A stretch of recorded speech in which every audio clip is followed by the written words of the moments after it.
Pokoke kula warai iki sampeyan nak ketemu Allah ben selamat niku kula jamin lah. Nah ilmu kula niku orisinil. Allah niku gada adat, gada sunnah lah dalam bahasa Quran. Perkara iku ana alamate. Dadi misale ana mendung alamate napa udan. Terus Allah niku nggih damel sistem. Salih waladzi ja'ala syamsa diya awal qamara nura wa qaddarahu manazila li ta'lamu adadas sinina napa wal hisab. Sehingga di sistem itu kita tahu musim hujan itu misalnya musim ini. Kalau musim kemarau ini posisi bintang pas di sini. Sehingga wong Jawa sing goblok lah roh iki musim hujan iki musim kemarau.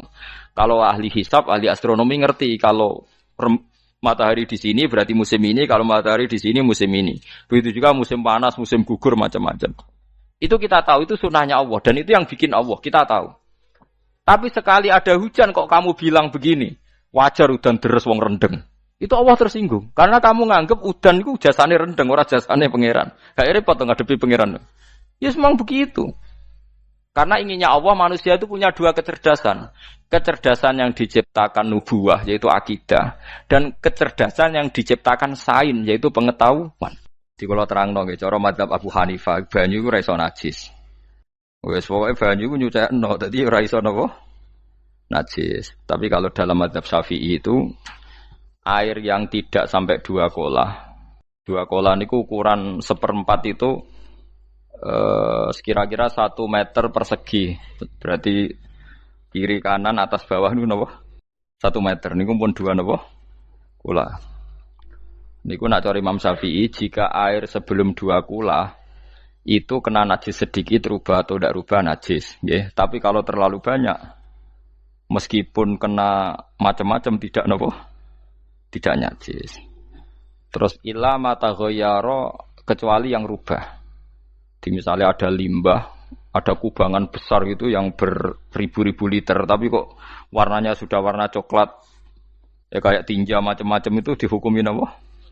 Najis. Tapi wis macam-macam malah mazhab dalam air. Tapi saya pastikan itu mazhab ulama. Saya pastikan itu mazhab ulama. Kalau teks hadisnya begini nih, monggo nak jenengan ape latihan ijtihad, kok menyesatkan ya ora apa-apa, sementing ini latihan. Jadi di Madinah, ini hadis di Musnad Ahmad. Di Madinah itu ada sumur, bukan sungai loh. Saya ulang lagi sumur, bukan sungai. Kalau sungai itu konotasinya kan luas, panjang, mengalir. Ini sumur, bener-bener apa? Sumur. Sumur, ya gede sumur enggak sepiro. Nabi itu wudu di situ, terus diingatkan ya Rasulullah, itu sumur dulu zaman sebelum engkau datang, sebelum ada Islam di sini, dipakai pembuangan jifah. Batang anjing dan nyuwun sewu kotoran orang haid. Ya kotoran orang haid. Terus saat itu Nabi ngendikan alma tahurun la yunajjisuhu syai'un. Kata Nabi yang namanya air itu menyucikan. Tidak pernah bisa kena najisnya. Alma tahurun la yunajjisuhu syai'un. Terus Nabi wudu. Ya sudah begitu. Ya sudah begitu sampe rasa bojiro-jiro no. Alhamdulillah hadise ngono. Ya kan ya, paham kan ya? Nah. Mane nek sampean ditangkleti. Kulon sering ditanya sama orang-orang Jakarta, "Gus, saya ini punya air langganan PDAM. Itu dikelola dari sungai ini. Padahal sungai ini mulai tinja sampai sapi tank macam-macam ya ke situ semua, Gus. Terus enggak baunya karena kaporit. Itu gimana itu, Gus? Suci ndak itu? Terus saya tanya, "Lah kamu pakai ndak?" Ya sudah pakai, tapi tetap tanya hukumnya.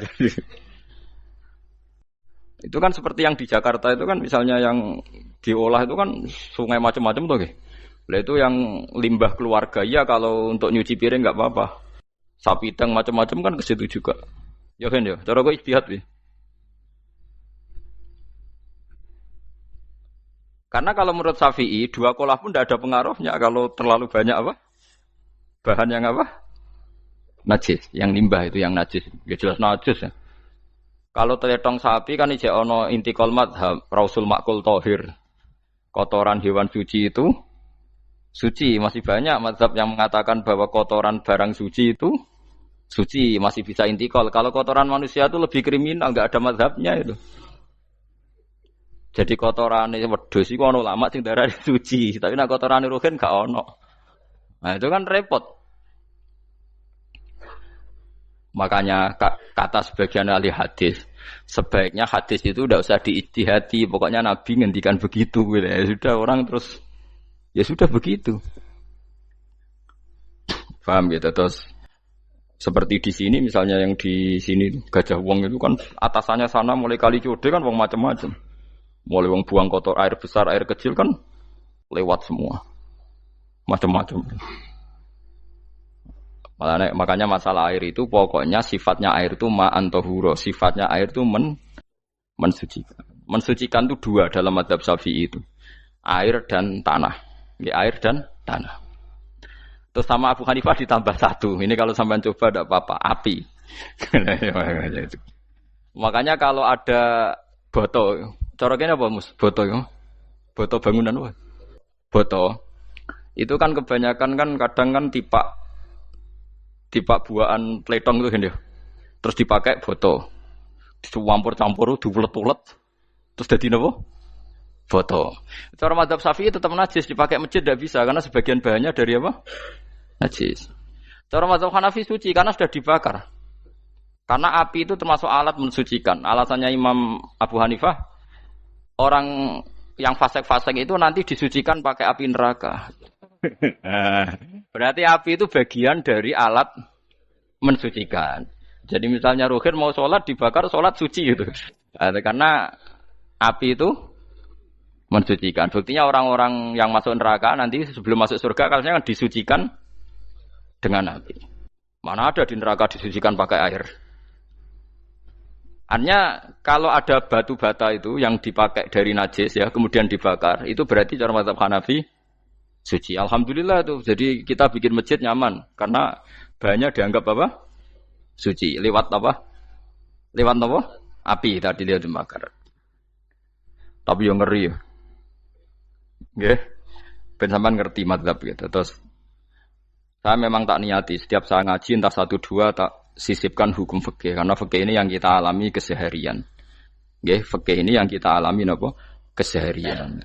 Makanya saya minta teks hadis tadi jangan rubah. Pokoknya ada sumur loh, tidak sungai. Sumur itu kan airnya tenang, tidak ngalir.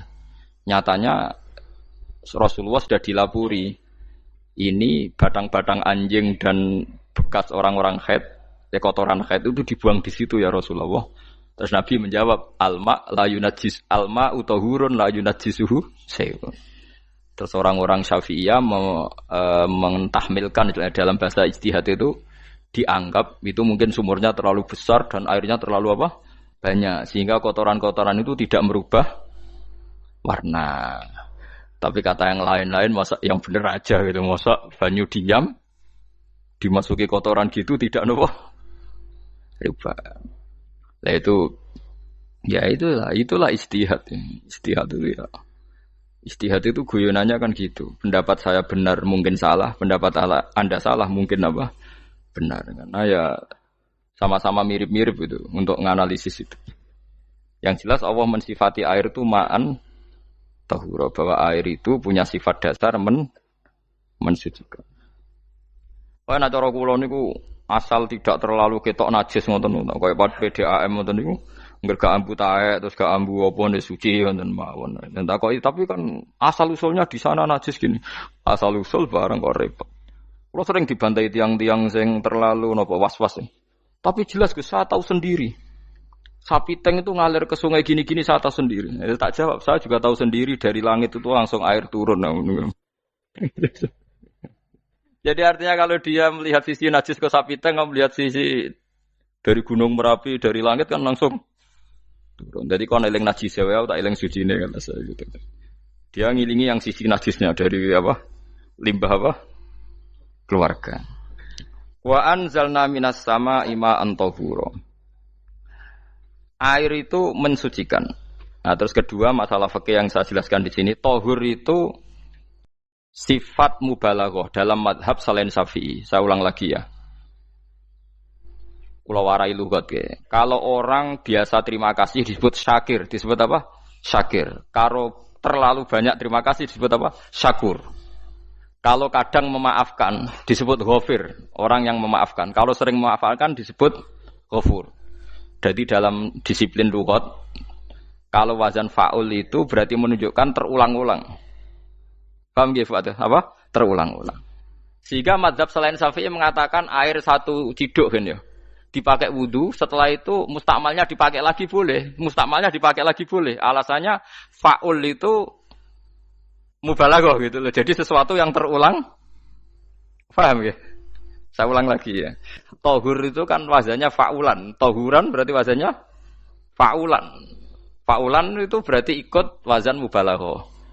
Kalau ghafir mengampuni, kalau ghafur sering mengampuni. Syakir terima kasih. Kalau syakur sering terima kasih. Berarti kalau tohir suci, kalau tohur sering mensucikan. Nah, makanya selain Syafi'i mengatakan air asal suci mensucikan dipakai berkali-kali tetap suci mensucikan. Artinya tidak ada mustakmal, ya, tidak ada apa. Tapi kalau dalam mazhab kita kan sekali bekas wudu mustakmal, bekas junub mustakmal karena sudah pernah dipakai sesuci. Nah itu mazhab kita, mazhab Syafi'i. Sama nanut di soalnya kalau cerita sama nak kedesek nganggo sing gampang mawon. Jadi gampang kan. Ya masuk akal karena memang wazan fa'ulan itu untuk tadi untuk litakrir tadi untuk mengulang kayak ghafir nyepuro ghafurun sering nyepuro. Paham ya? Makanya orang itu kalau zalim itu ya zalim, kalau zalum banget zalime. Makanya disebut Quran wa kanal insanu zaluman jahula. Zalim itu zalim biasa, zaluman banget zalime. Jahil itu goblok biasa, jahulan banget gobloke. Berarti kalau tohuron banget nyuciin berarti diulang-ulang. Makanya mazhab lain mengatakan air itu tidak ada mustakmal. Dan saya kadang ya intikal mazhab begitu. Nah intikal gimana? Coba kalau di hotel itu mustakmal. Hotel itu kan kotaannya cilik tuh kan. Tahu nggak hotel mari rugen. Kotaannya cilik. Terus kalau kita misalnya junub atau apa pakai ciduk itu kan tetap nyiprat Mus. Nyiprat kena banyu di kotak yang cilik. Jadi kalau gak intikal mazhab pusing kan kita. Iya kan? Terus kemudian intikal lah suci guys. Takoki pangeran, kok mbok bolak-balik intikal mazhab Gusti. Jare sapa jare Gus Pak ngono takoki. Lah kowe muni kowe kok takoki malah pusing. Kayak Mbah Khalil Bangkalan itu. Kalau nalkin mayit itu masyhur Mbah Khalil Bangkalan. Tidak nalkin mayit itu. Yo kan yo, aku sibuk urusanku akeh. Takoki malaikat ngenteni Mbah Khalil. Tinggal mire. Sing ngono tok. Nalkin meneh. Yo jiyo, soe nak takoki malaikat marbuka manabiuka ngenteni ketuane. Maksudnya ngenteni dekne. Ya sudah ditinggalin. Ya orang ditakoki wong dekne orang kabudut. Pokoke diwarai kabeh. Nah, terakhir beliau rodok modern. Ngenteni ketua rombongan jadi nanti yang jawab itu ketua rombongan. Tapi aja tiru kan ngomong takoki malaikat ngentosi Gus Pak. Aku teko tutuki mawon Gusti. Tuan. Yakin muga rugen ngomong ngoten kula ngomong bukan nangkir. Kamu tahu kan tugas standar Anda apa? Ya tugas standare mung nangkir nutuki Gus. Biasa wae. Biasa nutuki takkan apa? Nah itu mungkin bagian guyone wali ku jek mungkin. Kadang orang itu engkar ndak bisa. Yaitu tadi piye wae resmi teknya Allah tu yaumana kullu unasim bi imamihim. Nanti manusia dipanggil itu per ketuanya. Bukan per individu kesuwen. Jadi ada teori itu yang mungkin benar. Ya, teori itu yang mungkin benar karena kita nanti di mahsyar juga dipanggil ketuanya dulu. Jadi ya ma'asyarus syafi'iyah. Terus Imam Syafi'i disuruh maju ya ma'asyarul malikiyah. Karena ketua ini nanti yang menciptakan mazhab. Karena ada pepatah an-nasu ala dini mulukihim. Manusia itu ngikuti tradisi ketuanya. Mungkin coba orang Indonesia mbok bodoh, mbok ora, mbok pinter, mbok ora ngger Abu Bakar ya radhiyallahu anhu. Coba kalau tradisinya Syiah, mungkin Abu Bakar laknatullah alaihi kan gitu. Ya kita tidak tahu begitu. Akhirnya kita ketiban apik karena menghormati apa? Sahabat. Artinya ketua itu penting, menciptakan suasana ketua itu penting. Coba kalau tanpa ketua, mungkin kita tidak punya tradisi. Makanya yang dipanggil itu ketuanya. Paham? Makanya sampean milih ketua itu yang benar. Setidaknya orang ikhlas. Misalnya rapati bener, penting ini ikhlas. Ngeri itu kalau pas sampean dipanggil nunjuk ketua itu, kemudian ketua partai, wah panggil pangeran bingung teman. Ketua sopo nyebut ketua partai. Waduh. Ketua partai dia celuk pangeran Melayu. Wah ngadepi pangeran meriang tetep. Paham ya? Jadi nanti sampean itu ditanya itu lewat nopo? Lewat nopo? Ketua. Terus ketua nanti itu ngecek ada nur yang dipakai alamat dia ngikutin tidak. Nah, yang paling ngeri ya termasuk Rasulullah. Rasulullah itu nanti pakai standar itu. Inna umati yut'auna yaumal qiyamati hurran muhajjalin min atharil wudu. Itu kan ada tanya jawab sama sahabat. Kata Rasulullah, kamu tidak usah khawatir kalau saya meninggal. Meninggal saya itu baik. Hayati khairun lakum wa mamati khairun lakum. Saya hidup di antara kalian ya baik, setelah saya meninggal juga baik. Ya Nabi ya unik. Amma hayati fali asunna lakum as-sunan. Kalau saya masih hidup, berarti saya bisa meneladani kamu melakukan beberapa sunnah, beberapa tradisi. Sunnah itu tradisi. Jadi orang kudu artinya sunnah itu wajib atau sunat. Buktinya di Quran ada sunnatallahil latif sunnatullah fil ladzina khalau min qabl. Jadi sunnahnya, tradisinya Allah menghukumi orang-orang dulu. Itu bisa orang benar, bisa orang tidak apa? Benar. Kata Nabi, kalau saya masih hidup, fali asunna lakum asunan, saya bisa mentradisikan kamu beberapa sunnah, bisa wajib, bisa sunnat. Wa amma wafati ya khairun lakum. Kalau saya sudah meninggal nanti juga bagus. Mergo aku nak SK pundhut jare Nabi, aku jejer pangeran. Dadi nak roh kowe apik, saya muji Allah, nak roh kowe elek, langsung saya minta ampunan kepada Allah. Dan semua umatku nanti diampuni. Terus Nabi mulai menangis, tapi ada beberapa masalah. Ketika orang-orang itu ternyata umatku, mau saya ajak ke surga, kata Tuhan, kata Allah, innahum qad ahdatsu ba'dak. Mereka ini bikin aturan aneh-aneh setelah kamu Muhammad. Terus Pak aku suhkon ya sudah kalau gitu tak tinggal ke surga, tidak ikut masuk surga. Nah kemudian ulama berdebat ahdatsu itu apa? So, ada yang itu bid'ah gitu. Macam-macam. Kalau ulama Sunni ahdatsu itu ya bid'ah ibadah mahdhah. Jadi misalnya orang melakukan sholat zuhur kok 6 rakaat itu kan wong nganggur papat es kesel kok malah muni 6 itu. Utawa duhur kok mau 3 rakaat itu kan ya itu bid'ah. Karena ibadah mahdhah. Tapi kalau masalah sosial itu fleksibel. Fleksibelnya adalah misalnya dulu Nabi naik unta, orang yang anti bid'ah juga naik Innova. Padahal dulu naik unta. Orang-orang yang poligami itu ya tidak nunggu istri pertama mati. Padahal dulu Nabi poligami setelah Sayyidah Khadijah meninggal. Ya mereka baik-baik saja. Alasannya poligami sunnah Rasul. Padahal nak detailnya sunnah Rasul poligami setelah istri pertama meninggal. Jadi kayak Rohin itu belum boleh. Istrinya kan masih hidup 2 dia. Tapi sudah. Nah, bahkan artinya kalau sampean memaksakan gitu. Sampean kalau enggak percaya saya bacakan ayat. Wal khailah wal bihola wal hamira litarkabuha wazina. Kamu bisa naik kuda, naik onta, naik himar. Setelah kamu naik dan kamu tenang di atas punggungnya, litastawu ala zuhuri, tsumma tazkuru ni'mata rabbikum idza stawaitum 'alaihi wa taqulu subhanalladzi sakhkhara lana hadza ma kunna lahu mukrin. Artinya ketika kita naik onta zaman dulu dan tagnya memang onta, itu terus kamu baca subhanalladzi sakhkhara lana hadza. Apakah sekarang kesunatan baca itu kalau yang ditumpai onta, sehingga kalau yang naik Innova tidak usah baca itu? Gitu. Wah, aku numpakku ora onta kok, dadi ora usah maca subhanalladzi apa? Sakhkhara lana. Dhisik Nabi maca iku mergo numpake onta. Ya ngajak goblok bareng to, mosok umat tepuk kanthi begitu itu. Makanya sensitif, bakas bid'ah ndak itu sensitif, tidak usah dibahas, biasa saja. Nek senara cocok ya diem aja. Sudah sebenarnya cocok kalau sampai ngelakoni tapi tidak usah komentar karena jelimet. Saya pernah ditelepon orang dimaki-maki. Orang Sidoarjo. Padahal wong Jawa Timur, ya aneh. Kan ada orang matur Rasulullah namanya Abdullah bin Amr. Ya Rasulullah saya ini kuat puasa terus. Kata Nabi jangan puasa 1 bulan 3 hari saja itu sama dengan 1 bulan penuh karena satu puasa sama dengan 10.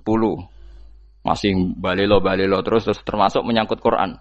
Ya Rasulullah, saya ini tiap hari khatam Quran, jangan 1 bulan sekali aja baru khatam. Enggak ya Rasulullah, saya ini ingin sering khataman. Ya sudah kalau gitu seminggu sekali sab'al layal. Saya lebih kuat ya Rasulullah, 3 hari. 3 hari saja khatam sekali. Iqra'hu fi salasin kata Nabi. Ya Rasulullah, saya lebih kuat ketimbang itu. Tidak ada yang lebih baik ketimbang itu kata Nabi. Kemudian orang itu anti semaan karena semaan itu kan 1 hari khatam.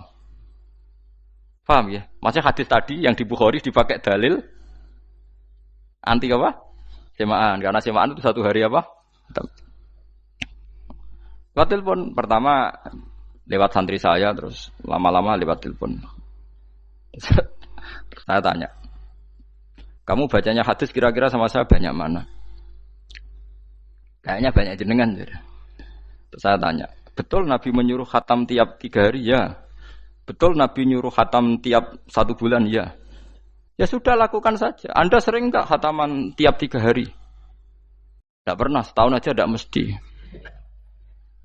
Lah iya kalau Nabi melarang baca Quran tiap hari kamu setuju, tapi Nabi nyuruh tiap hari khatam kamu tidak setuju. Enggak apa-apa, kamu anti semaan enggak apa-apa, tapi lakukan perintah Nabi tiap 3 hari khatam. Menang deh. Lah itu maksud saya. Anda tidak apa-apa milah-milah bid'ah sesuai versi Anda, pemahaman Anda, tapi yang fair. Kalau Anda anti semaan ya harus tiap 3 hari khatam karena dawuh Nabi iqra'hu fi kulli salasin. Enggak juga kan, mereka juga orang yang enggak jarang baca. Jarang baca apa? Lah itu enggak fairnya di situ. Makanya dia biasa mawon. Cuman semaan apal Quran wis semaan. Nah apal Quran ya wiridan, malah lucu to apal Quran kok semaan. Ya yes, ngono ae apal ya nyemak kan, kok kesel dimulai. Jadi bang nyemak sampai gremeng. Bariku mangan entek akeh kan malah lucu. Wong nyemak yo udah kurang ajar. Jajal kok nyemak ki delok ngarep mbek guri tok, agar kebar ya wis. Aku seru kelakuane wong nyemak. Kan dekne ra apal kan yo. Biasane nyegat guri to. Oh, agar gurine kembar pojok. Wis. Mau agar gurine pojok kembar. Ya sing semaan akhire pinter sing maca kembar gurine. Paham gitu, terus paham gitu, tohuron gitu, tak latih memahami Quran secara luwat. Quran bagaimanapun bilisanin arabiyim mubin. Ada ulama yang berpendapat tohir itu dimubalaghahkan tohur, seperti ghafir, ghafur, syakir, syakur. Sebab itu menurut mazhab ini tidak ada air apa musta'mal. Tapi kita biasa mazhab Syafi'iyah apa? Ada apa? Ada musta'mal. Itu masalah-masalah ijtihadiyah, ini masalah-masalah ijtihadiyah. Kalau masalah ijtihadiyah tadi pendapat saya benar, mungkin salah. Pendapat Anda salah, tapi ya mungkin benar itu. Wa anzalna minas sama ima antahura. Mutahhiron tegese banyu iku sing nyucekno. Linuhya supaya maringi urip ingsun. Bihi sebab anane banyu baldatan ing daerah maitan kang mati. Jadi istilah resmine pangeran yo, aku nak nguripno bumi iku yo nganggo lantaran banyu. Dadi aja mbok soal pangeran kok butuh lantaran. Waduh repot. Mung Qur'ane pangeran dhewe istilahno aku nak nguripno bumi lewat lantaran banyu. Ya rasa mbok jurok-jurokno. Pangeran kok butuh lantaran. Ora usah lantaran lah ya iso, tapi nek Allah nganggo lantaran ya oleh, ya aja terus Allah kok nganggo wasilah. Wah ya malah kacau. Ora usah ngono-ngono, ora usah mikir. Pokoke Qur'an diwaca ora usah dipikir, pun iman nonton mawon kok repot. Iman kok napa? Kok repot. Linuhya supaya ngurip-ngurip sapa ingsun bi sebab banyu. Baldatan ing negara atau daerah maitan kang mati. Jadi sampean jangan mengatakan kalau Allah untuk menghidupkan bumi butuh air, ya keliru. Allah itu tidak butuh apa-apa. Nggih, Allah itu tidak butuh apa-apa. Tapi kalau Allah punya sunnah, punya adat menghidupkan bumi itu pakai air, ya Allah jangan kamu atur. Kira pangeran kok ngatur. Itu kan ada cerita di kitab-kitab itu termasuk di Ihya itu. Nabi Musa itu sok dekat Allah. Jadi enggak mau mimik obat. Membuktikan bahwa Allah itu tidak butuh wasilah. Aqaqir itu maknanya obat-obatan yang dari herbal itu bahasa Arabnya apa? Al-aqaqir. Dia setiap konsultasi sama dokter disuruh minum herbal itu. Enggak mau dia. Enggak, saya akan disembuhkan Allah langsung, enggak usah lewat obat apa herbal katanya. Tiap dokter ditanya jawabannya sama. Oh, dokter goblok. Kamu belum tahu ya kalau Allah itu tidak butuh wasilah. Malah marah-marah dia tuh. Akhirnya dia konsultasi langsung ke Tuhan. Apa betul ya Allah saya butuh minum akokir? Terus, lah kata dokter gimana? Karena herbal itu fungsinya gini-gini. Terus, saya Musa, sing gawe fungsi herbal ngono iku sapa? Nggih jenengan. Lah yo aku gawe fungsine ngono kowe ngombe kok ora gelem. Sing gawe iku ya aku. Jadi sing gawe bodrek ku nak kowe ngeluh, bodrek mandi sing gawe ku ya pangeran, rumangsamu sapa? Sing gawe ruhe nak bar kelon lega ya pangeran. Mangsamu sapa? Omane bojone ayu kan. Ah, sing wis pangeran ora usah aku isin gengsi, ora usah ngono. Lha muni elek dibanding bojone ning swarga, nek ning donya ya ayu, nguruhin ya diselera kok udarane. Paham gitu terus itu masalah yang enggak akan selesai ila yaumil qiyamah. Jadi ada cara pandang langsung Allah itu ya bisa. Tapi misalnya ada sunnatullah ya jangan kamu tentang. Termasuk Nabi Musa akhirnya Nabi Musa mau minum. Setelah minum sembuh. Terus ketika sembuh diberitahu Allah, memangnya kenapa kalau minum obat itu? Obat itu ada khasiatnya yang bikin juga Allah. Kok kamu hindari itu alasannya apa? Wong yang bikin juga Allah. Makanya kalau kamu percaya wasilah, kalau terpaksa percaya, kamu harus yakin bahwa nomor satu adalah Allah Subhanahu wa Ta'ala. Kalau kamu takut orang itu syirik, ya gak apa-apa, kamu lawan, harus kamu lawan. Memang selera kamu begitu. Kamu harus tidak usah ikut pakai, wong kamu khawatir, tidak apa-apa. Jadi sing khawatir syirik, ora usah nganggo ali-ali, ora usah nganggo ake. Tapi sing seneng dagangan, ya nganggo. Ora usah jimat-jimatan, ini niati napa? Booming ngoten mawon niati dagangan. Kulo nu diakek larang sedurunge rame-rame akek. Barang akek kerame terus mboten kula nggo. Wah, darani murah repot. Nggih kula mboten sombong. Dulu akeknya bapak itu zaman Bapak Sugeng tuh pernah ditawar ditukar mobil. Zaman itu mobilnya seharga 60 juta. Dan itu wasiat bapak untuk saya. Saudara saya sepakat itu untuk saya. Dulu kadang-kadang tak pakai. Setelah akek booming terus dikira ini yang gelondongan berapa kilo. 25.000 muruah camah cara Jawa camah tidak pernah tak pakai. Saya yakin ikut turun itu aki-aki yang mahal itu karena dikira yang produk ya yang masal itu yang itu. Paham gitu terus sampean biar tahu duduk perkara ini. Jadi tohur ya tohuron itu sifat mubalaghah. Tapi kalau dalam mazhab Syafi'i tohur itu ismul alat. Jadi tidak maknanya mengulang-ulang sehingga Imam Syafi'i tidak membolehkan wudu pakai air apa? Mustamal. Lah menurut hadis kayaknya benar Imam Syafi'i secara lahir. Karena Nabi ngendikan sisa air wudu itu membawa dosa Anda. Kata Nabi, jika seseorang wudu maka kotorannya keluar dari ajfan, dari telapuk mata, dari apa sampai keluar dari mimbaini adzofirih, sampai keluar dari bawah-bawah apa? Kuku. Sehingga kalau air ini sudah membawa kotoran dosa Anda, berarti air ini kan sudah menjadi air kotor. Andai kan Anda mukasyafah, maka air ini sudah penuh dengan kotoran. Enggak mungkin air yang sudah penuh kotoran dipakai wudu lagi. Itu cara berpikir Imam Syafi'i. Ya sampean ikut mana ya? Ya gampang kan kalau keadaan normal ya ikut Syafi'i, kalau air banyak, kalau tidak normal ya ikut mazhab yang lain. Kan gampang. Gitu aja kok repot tuh. Ya itu pentingnya orang ngaji ya di situ tuh harus banyak pilihan. HP kartune loro masa madzhab mesti tok. Nah, itu gitu. Ya pokoknya gitu. Kalau yang percaya wasilah ya pakai istilah pangeran linuhyabi baldatam maita ada kata bihi. Allah menghidupkan bumi itu dengan pelantaraan air padahal Allah tidak butuh perantaraan. Tapi yang anti ya enggak apa-apa. Memang yang percaya wasilah itu ya bahaya juga. Ya yes, pokoknya yes. Sudah pakai 2 kartu apa susahnya tuh. Ya enggak apa-apa. Asal ada ilmunya. Ya, tidak karena emosi. Memang ada apa? Ada ilmunya. Linuh ya bihi baldatam maita. Wanus qiyahu. Lan nyirami ingsun yastawi podo baldatam maita bitakhfif lan takhfif maita maksudnya buatan mayita tapi napa maita yastawi podo fi ing dalam dawa maita napa al mudzakkar muannas lan muannas zakarahu mudzakkarna sapa Allah taala hu ing dawa maitan bi tibaril makani kelawan diitung tempat. Maksudnya maitan. Wanus kiyahu meniku masalah nahwu. Lan nyiramno ingsun hu ing banyu ilma ategese banyu mimma sing perkara kholakna kang wis gawe ingsun. Ingsun gawe siraman aman ing pira-pira raja kaya kewan. Ibilan tegese unta wa bakaronan sapi wa namanan wedhus. Wa anasiya lan pira-pira manusa kasiron kang akeh. Iki unike Quran, kadang kewan mbek manusa iku dibakas dhisik kewane. Engko nek ndelok dosa mbek ora ya apik kewan. Tapi nek ndelok diakal mbek ora ya apik manusa, tapi nek didelok manusa mbek kewan iku dosa ndi?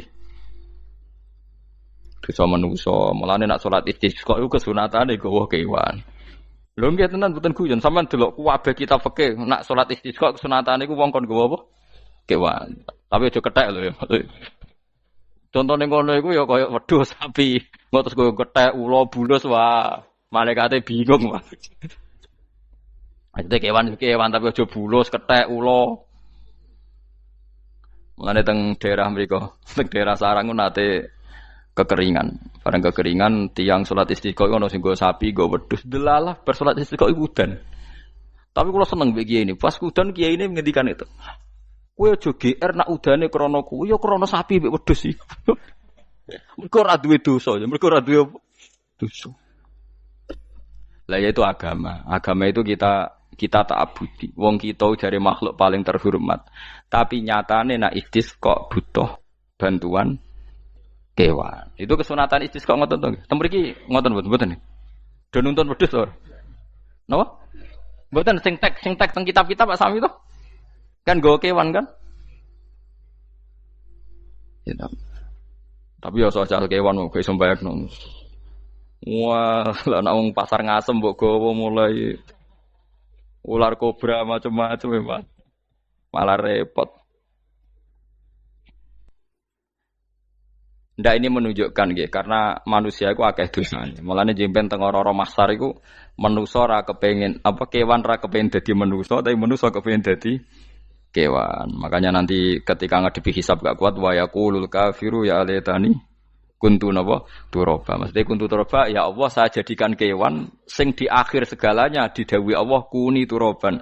Kamu sekarang cukup jadi turab. Intine manusa sampeyan teng ora-ora masaru bayangno kaya kewan sing akhir hayate muk didadekno napa lemah. Nah, kadang-kadang manusa itu dalam siklus ini apik kewan malah didhisikno mimma khalaqna napa an-aman riyen ya. Kalau dilihat dari dosa ndaknya, kalau dilihat dari manusia makhluk terhormat macam-macam ya apik manusa. Wa anasiya lan pira-pira manusa kasiron kang akeh. Jamu insan ente lafat anasi jamu lafat insan. Wa suhute asline lafat insan iku anasinu. Fa udilat moko diganti apa anunun diganti ya aning ya. Wa timat lan dene sopno fiha ing dalem ya apa enggang dalem ya apa al ya ya. Maksudnya ya sing sangka nun diidghamno be ya asli. Au jamu insin di jamu lafat insin. Walaqad tasarrafna lan teman-teman molak-malik ingsun to mutar-muter ingsun. Hu ing ma'il ma'atik se banyu bainahum antarane wong akeh liat zakaru supaya gelem eling sapa ngakeh. Asluhu ya tadzakaru. Niki kok usum nahwu le utimat ya gamna apa ata fi dzalik ing dalam dal wa fi qiraatin liat kuru bi sukuni dzal wa dhammil kaf. Liat kuru nikmat Allah ing nikmat Allah taala bihi klan ma fa aba mongko moh sapa aksarun nasi sapa akeh manusa. Moh ila kufuron kecuali mungkiri ning nikmat juhudan tegese mungkiri ning nikmat ngingkari ning nikmati maring nikmat haitsu qalu sekirane ngucap sapa ngakeh mutirna bina ikada mutirna den kei udan kita bina ikada sebab posisi perbintangan iki supaya kula warai iki sampeyan nak ketemu Allah ben selamat niku kula jamin lah nak ilmu kula ni orisinil Allah niku gada adat gada sunnah lah dalam bahasa Quran ini. Perkara iku ana alamate. Dadi misale ana mendung, alamate napa? Udan. Terus Allah niku nggih damel sistem. Misale huwallazi ja'ala syamsa diya awal qamara nura wa qaddarahu manazila li ta'lamu adadas sinina napa wal hisab. Sehingga di sistem itu kita tahu musim hujan itu misalnya musim ini. Kalau musim kemarau ini, posisi bintang pas di sini. Sehingga wong Jawa sing goblok lah roh iki musim hujan, iki musim kemarau. Kalau ahli hisab, ahli astronomi ngerti kalau matahari di sini berarti musim ini, kalau matahari di sini musim ini. Begitu juga musim panas, musim gugur macam-macam. Itu kita tahu, itu sunahnya Allah dan itu yang bikin Allah, kita tahu. Tapi sekali ada hujan kok kamu bilang begini, wajar udan deres wong rendeng. Itu Allah tersinggung karena kamu nganggep udan itu jasane rendeng, ora jasane pangeran. Gak repot to ngadepi pangeran. Ya memang begitu. Karena inginnya Allah manusia itu punya dua kecerdasan. Kecerdasan yang diciptakan nubuwah yaitu akidah dan kecerdasan yang diciptakan sains yaitu pengetahuan. Itu inginnya Allah. Jika menyangkut hisab dan ru'yah yang diperdebatkan oleh Muhammadiyah itu sebetulnya juga masalah sepele. Masalah sepele itu begini. Siapa sih yang mungkiri hisab? Wong hisab itu ya nasib pangeran li ta'lamu adadasinina wal hisab. Siapa sih yang mungkiri ru'yah? Wong ru'yah itu hadisnya sahih. Yasumu li ru'yati wa aftiru li ru'yati. Fa in humma 'alaikum fa akmilu iddata sa'ban salasina yauman. Jika kamu ragu ya ikmal. Ikmal itu menjadi 30 hari. Sekarang sampean saya tanya, ikmal 30 hari itu dari hisab apa ru'yah? Hisab kan namanya ikmal itu pakai saiki wis 29, nak kepen ikmal 30. Lho ikmal itu ru'yah ta hisab? Hisab. Jadi apa susahnya sih pakai dua ilmu itu? Tapi sekarang jadi politik identitas. Pokoknya kalau ru'yah itu NU, kalau hisab itu Muhammadiyah. Terus dijak goblok bareng kan gitu ya. Mulane susah jadi ulama itu. Mergo dijak goblok nih. Ya sama seperti kunut ndak kunut. Saya Muhammadiyah itu lahir tahun 1912, NU 1926. Orang tahu semua sebelum itu zaman Madzhabul Arba'ah Abu Hanifah itu ndak kunut. Imam Syafi'i kunut. Terus kamu bilang Syafi'i NU, Abu Hanifah Muhammadiyah. Memangnya Imam Syafi'i tahu Rois Am? Jadi kita yang ulama itu biasa saja karena melihat Imam Syafi'i itu kunut, Abu Hanifah tidak kunut. Tahu-tahu sekarang jadi politik identitas kalau kunut itu NU, tidak kunut Muhammadiyah. Memangnya Imam Syafi'i tahu dadi Rois Am ning PBNU sing liwat ahwa kan mboten ate. Jadi kalau ulama itu lebih sederhana cara berpikir. Ya sudah, hisab itu ya ilmunya Allah, ruya ya ilmunya Allah. Jadi misalnya dagang dihitung, kalau dihitung itu rasional berarti sain. Kalau tidak dihitung kok berarti jenenge kejutan ya enggak, kita pernah ngalami kita pernah ngalami dua-duanya kan. Dihitung ya pernah laba, kejutan ya pernah. Musim sulit dagang rugi ya biasa, kecengklok rugi kebodhon biasa, lama pernah anggap aja kalau rutin namanya sain sesuai hitungan pengetahuan. Kalau model ngono kejutannya selesai kan. Kok dibenturkan? Kejutan sama rutin itu absolut mana? Akurat mana? Ya ngajak goblok bareng. Paham ki biasa mawon wong sing seneng ilmu tuh ben biasa roh iku roh dojo ben. Ya ben biasa. Nah sekarang itu usum, anti ilmu itu usum. Yang usum sekarang itu politik nopo identitas. Kalau batik wong Yogyo, wah batik nasional berarti wong batik wong Indonesia, anak batik ra wong Indonesia. Jadi batik nopo? Pakaian nopo? Nasional. Ya wong golek hadis nganti ngelu kesunatan ibadah nggo klambi putih. Ora ono kesunatan ibadah nggo klambi nopo? Batik. Tapi nak kowe wong alim ben diarani klambi putih gak wajib, kudu kadang-kadang nganggo batik, nggo nunjukno nak nganggo putih iku. Saya itu seingat saya belum pernah ngaji gak pakai baju putih. Karena pikiranku sudah sering ditanya, Gus kowe wong alim ora tau joban. Nak joban koyo wong Arab. Nak batik kesane kok ora sunah Rasul seneng putih, setengah-tengah nganggo hem putih wis sunah Rasul tapi tetep Indonesia. Wis tak pikir nonton. Lah kan ora mikir nganggo batik. Tapi itu tadi, saya masih husnudzon. Jika jadi tren, nganggo klambi hem putih dianggap wajib, harus ada yang pakai batik untuk menunjukkan kalau ndak wajib. Lah mungkin dia termasuk begitu melok. Makome dekne iku wis nglurusno. Enggak tahu saya kalau. Oh itu berarti sudah tinggi, kelasnya sudah tinggi. Jadi menurut saya tengah-tengah ya pakai hem putih kalau sholat. Tengah-tengahnya adalah nak jubah terlalu Arab. Nak batik be Nabi ngendikan kesunatane ibadah itu pakai putih. Nganggo mori kok mati ya sudah hem, sudah tengah-tengah. Menurut saya, sama ndak harus ikut saya. Tapi jika itu dianggap wajib, kadang-kadang jangan pakai putih. Seperti Jabir bin Abdullah itu terang-terangan, sama tak ceritani. Dulu ketika Jabir bin Abdullah sahabat yang terkenal itu Jabir itu termasuk minas sabiqin al-awwalin itu. Jabir itu sholat di masjid itu bajunya dicopot. Terus sarongan itu dicancang di gulu. Kayak wong kuno-kuno. Sarongan sitok dicancang di gulu. Bawa baju diletakkan di sokol masjid. Setelah itu orang tabiin melihat dia secara sinis. Tabiin itu generasi setelah sahabat. Marah-marah ketika dimaki, masa engkau sahabatnya Nabi sholat bisa bin Wahid pakai baju satu ditancang bisa. Jabir mulai cerita. Kamu jangan bilang pakai serban itu sunat, kamu jangan bilang pakai jubah sunat. Bagaimanapun menjadi sunat karena kamu punya. Sehingga kamu bilang sunat karena kamu punya. Dulu kita zaman Rasulullah masih hidup, kita semua itu tidak punya baju, punyanya satu. Hingga Nabi tidak berani mensunatkan pakai baju dua, kesunatan serban, karena kita hanya punya pakai baju satu. Kita harus mikir bagaimanapun di antara kesunatan itu karena kita mampu. Setelah tidak mampu, tidak ada sunat. Terus Jabir mulai marah-marah, termasuk yang diceritakan. Kalau kamu bungkus orang mati gimana? Ya tak bungkus utuh sampai sikil bedasi raketok. Ya kan ya, nah ini yang mati dibungkus sempurna tuh. Nanti kok pepes itu ya dibungkus. Terus bariku lagi dibuka raine ya. Ya mus. Sing mudin-mudin rai ya. Terus Jabir cerita. Cara kowe wajib ta ora jare Jabir? Nggih wajib. Ya wajib mergo iso.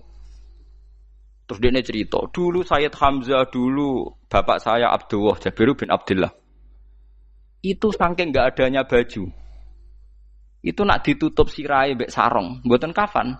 Iku ketok sikile. Nak ditutup sikile ketok sirah. Akhirnya do matur Kanjeng Nabi kon nutupi sirah waj'al ala rijlihi sayan min izkhirin. Akhirnya sing sikile ditutup suket. Saking gak anane baju. Kowe saiki Islam wis jaya kecangkeman sithik-sithik muni sunat wis dimaki-maki mbek Jabir. Wis meneng ngejar. Terus terakhir ngendikan ngene. Aku nglakoni iki liyaronil ahmak misluk. Pancen tak jarak aku salat ngene iki bento-bento kowe ben roh. Nak dhisik jarak Islam ngene iki. Liyaroni al-ahmak misluk. Ahmak itu bento sing level tinggi, medium. Itu ulama betul, ya begitu. Saiki wong Islam jog tuku kurma gampang, sithik-sithik buka kurma, sunah Rasul mergo nganggo kurma. Ya perkarane ke kelar tuku, zaman kene Gunung Kidul melarat nganggo apa? Aneh-aneh iku. Makanya di fikih jelas, nek iso kurma, nek iso asal manis, nek iso asal gak nyolong titik wis. Kok cek repote hukum. Bagaimanapun kue kecangkeman muni sunan mergo mampu. Zaman kira mampu orang muni ngono padahal hukum itu dhisik-dhisik. Hukum itu baru apa sudah kemarin-kemarin? Wis meneng ae. Kula ge sering, ngger kula kan kiai, ngger poso sering sowan kathah. Kadang sing sowan luwih mlete timbang kula. Gus kurma Gus, nggo apa? Nggih sunah Gus. Ah sunah mbahmu pangan kowe. Oh kiai mbok warai ra sopan to. Aku nak buka aku tegan namanya. Aneh-aneh ya. Namun di sunah dia ora usah kecangkeman. Lagi buka kurma pirang tahun, lebih kali tahun Gus. Umur piro? 40 Gus. 38 tahun gak anggo sunah lagi 2 tahun gegere gak karuan. Biasa saja. Dulu Nabi itu ya biasa. Nabi kalau zaman ngendikan yang ngeper sampai 4 kali. Kalau gak mampu ini, kalau gak mampu ini. Nabi kalau ngendikan ya gitu sampai diulang-ulang. Karena Nabi tahu tidak semua umatnya gampang mendapatkan itu. Misalnya kafaroh puasa 2 bulan nuntut, kalau tidak bisa ngasih makan orang miskin sekian, kalau tidak bisa gini sampai habis. Kulo ma'rufin sedekah, kalau tidak bisa ya Rasulullah firsana satin, sampai ludus gak usah sikit tamrotin. Kalau gak bisa fabi kalimatin thayyibah, cangkem sing apik. Nek ra iso sementing aja merengut. Terakhir walau bitol qatin apa? Wajin. Itu lama mewarisi sekian kebaikan yang diajarkan Nabi, tidak terus dipatenkan satu ngel-ngel wong akeh. Kono apa ngekek kurma kok khutbah bareng sumber. Wes pangan dhewe entekno. Ya ana sing sabar, wis kula tobat Gus mun mboten ngomong-ngomong ngono ya. Ya biasa saja kalau ingin sunah-sunah biasa saja. Dawe Nabi wal qasda tabluhu. Kamu itu yang biasa saja. Biasa itu ya standar saja. Ya biasa. Jadi Nabi dulu kalau melakukan sunnah itu biasa. Sunnatun sanaha Rasulullah sallallahu alaihi wasallam. Ini sunnah yang dilakukan Nabi. Tapi di luar yang azimah. Azimah itu yang wajib atau fardhu ain itu sahabat biasa. Karena bagaimanapun kita bisa begini karena mampu. Seperti Jabir tadi. Orang bisa sholat pakai serban, pakai jubah karena mampu. Zaman Nabi awal Islam. Sama lihat Bilal. Ada nak belodor gitu tuh. Sama lihat film Umar atau film-film Bilal. Itu memang nyata dulu itu la yajidu ahaduna illa thawban wahidan. Tidak ada yang kecuali punya baju apa? Sama dulu film-film, mulai versi seneng kitab sampai versi film itu sama. Bilal nak adzan ya blodor, ora adzan jeblodor gak sopan. Oh memang ya duwene klambi mok sitok iku. Adlok ceritane Sa'labah, bar salat salam langsung melayu. Berkali-kali yang bersalam melayu. Jebule apa genta kae? Ya Sa'labah bersolat ora witir melayu kenapa? Saya takoki ya Rasulullah, takoki Nabi. Sa'labah kata sahabat-sahabat kowe nak salat bar mulai langsung melayu. Ya Rasulullah, kami kula namung setunggal, istri saya di rumah aja utuh. Iku saking enggak adanya baju. Nah, saiki nang sunatno kon. Ya begitu. Makanya ketika Sayyidina Umar idza ausa Allah fa ausiu. Nanti kalau sudah jembar ya jembar. Nak lagi ruwet ya ruwet. Ya sudah biasa saja. Paham ya? Jadi kalau suwun misalnya malah yudroku kulu, la yudroku nopo kulu. Kalau tidak bisa semua jangan sama sekali. Jadi misalnya kita tidak bisa jubahan, tidak bisa serbanan mergo wong Arab. Supaya saya ndak keriting jubahan kok tonggo ya guyu. Paham ya? Wah aneh ngono. Kemudian nek ora kaji kok jubahan malah digugat wong akeh. Ya sudah pakai hem putih saja. Yang penting dua semangat sunnah putihnya misalnya. Ya tengah-tengah gitu. Tapi kalau kira-kira dianggap wajib ya kan ganti badik kayak Ruhin itu. Itu makomnya sudah itu tadi. Sudah tinggi sekali. Ya Nabi itu kan misalnya Nabi nyifati rambut yang baik itu yang lurus ngombak gitu. Sifatnya Dajjal itu keriting. Tapi yang keriting ya enggak apa-apa. Bukan berarti wah keriting mirip Dajjal ya enggak gitu. Ya itu kan Allah menunjukkan kekuasaan. Nanti kalau Allah bikin lurus semua dikira enggak mampu bikin yang keriting ya sudah dibikinlah yang keriting. Ya sudah gitu biasa saja buatan berlebihan. Paham gitu. Jadi Nabi itu kalau ngendikan seingat saya ini hafal banyak hadis. Kalau ngendikan tuh sampai berkali-kali.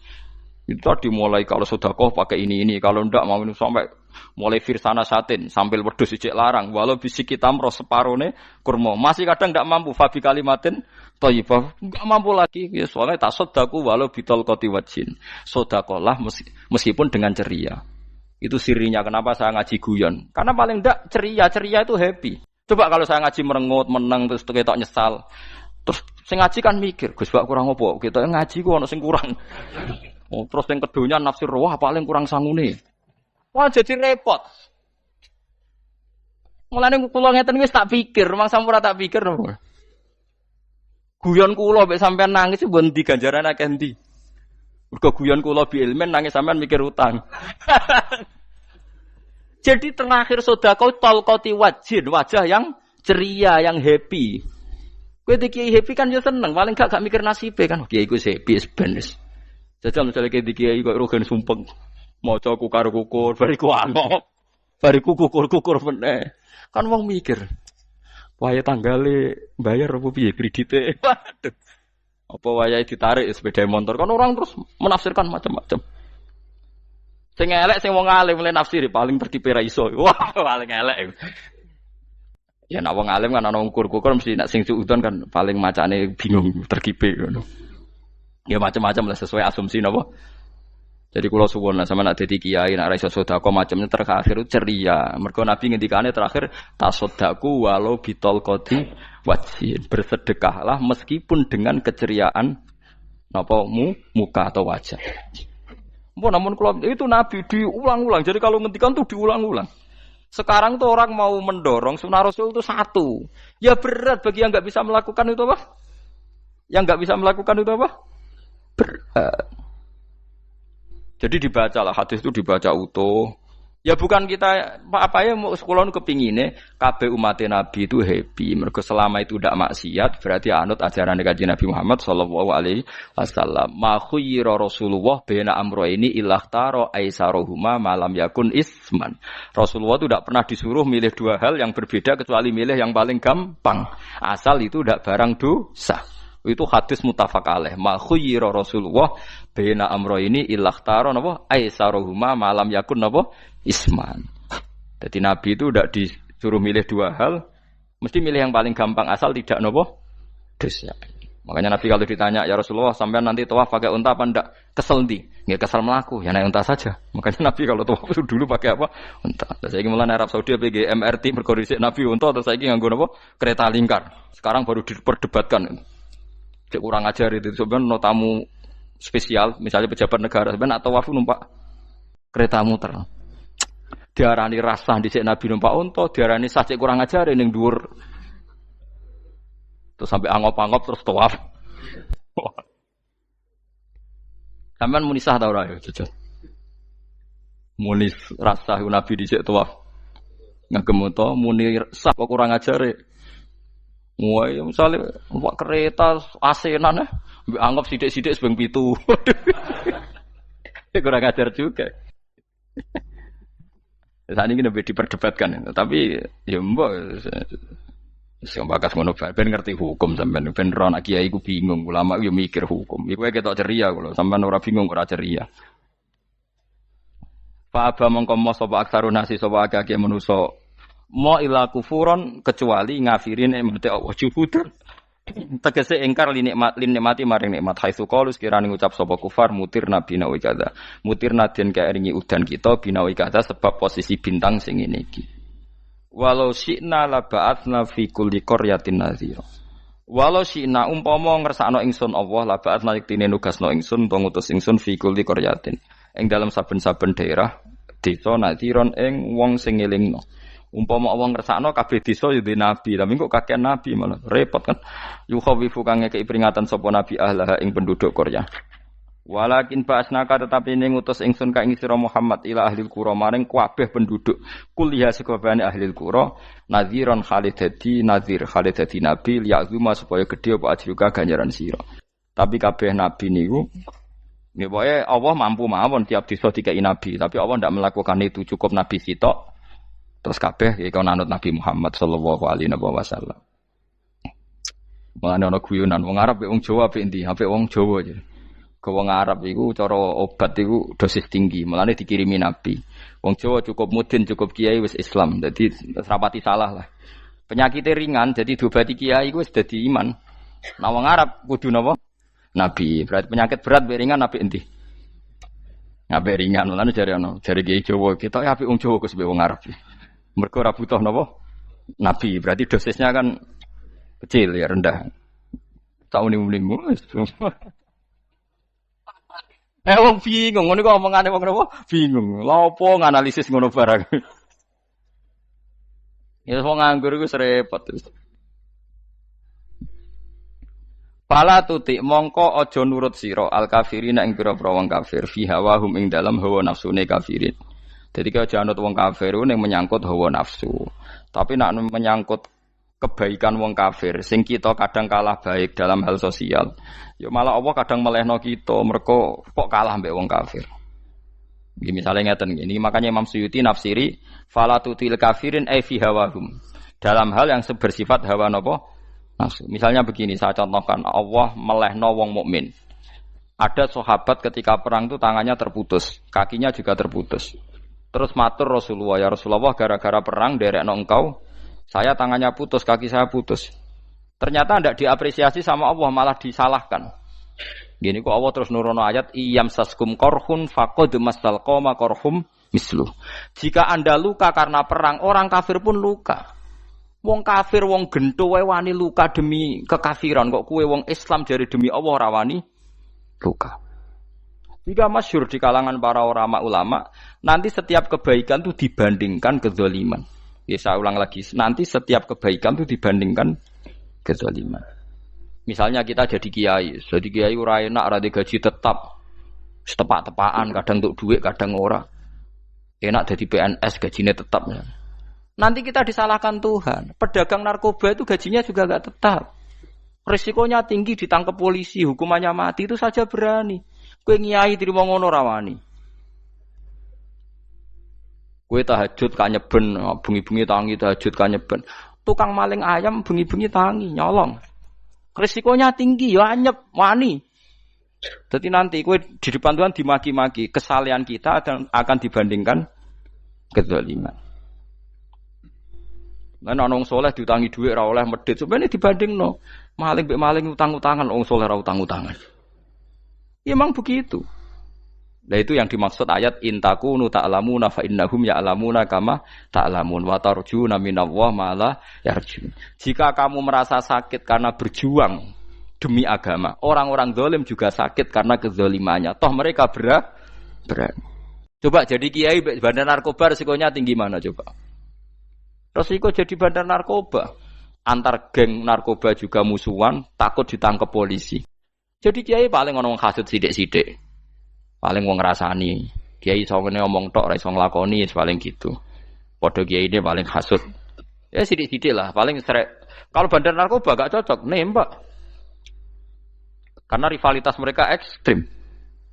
Jika kalau sampean cemen jadi kiai nanti ya diingatkan Allah dibandingkan orang apa? Zalim. Jadi eling-eling ya. Terus semua kesalahan kita, loyalitas kita pada agama nanti dibandingkan orang zalim karena mereka loyal sama pekerjaannya, sama kezalimannya. Enggak terus preman-preman nak belani kanca wani mati. Kadang kiai santri belani kiai ini rapati wani mati. Wes repot preman-preman nak tobat wis repot. Kula nu rada nyesal mek tobaté preman. Nak ana preman teng perapatan tobat. Niku terus ning masjid, men itikaf terus mbek wong sopan. Niku ora pas sajane. Nak tobat itu tetep ning perapatan. Sing dhisik ganggu wong disingkirno. Jadi ku tobat tenan sehingga dhisik perapatan sing gawat dadi gak gawat. Mergo sing preman gawat diganti preman sing lunak. Ora terus ning masjid ya sing iki tetep diganti generasine ora. Mestine maksudnya mesti ora kok terus elek mboten mestine tobaté ngoten niku. Sayyidina Umar itu dulu itu menakut-nakuti orang Islam. Angger ana ndekne wong Islam wedi kabeh. Terus Abu Bakar ya wedi kabeh wedi. Suatu saat Rasulullah mlaku-mlaku ngerti Umar gulut ning ukat, menangan. Kata Rasulullah, andekan yang Islam itu hebat Islam. Hanya Rasulullah berdoa, wa ma'izal Islam fi Umar. Akhirnya Umar masuk Islam. Hari Kamis masuk Islamnya. Ya sekira tau mikir itu sak dinane. Kulo roh sak dinane dengan Kamis masuk Islam Jumat. Ning omahe adike, ning gone IP-ne. Mergo diwacana Quran surat Toha.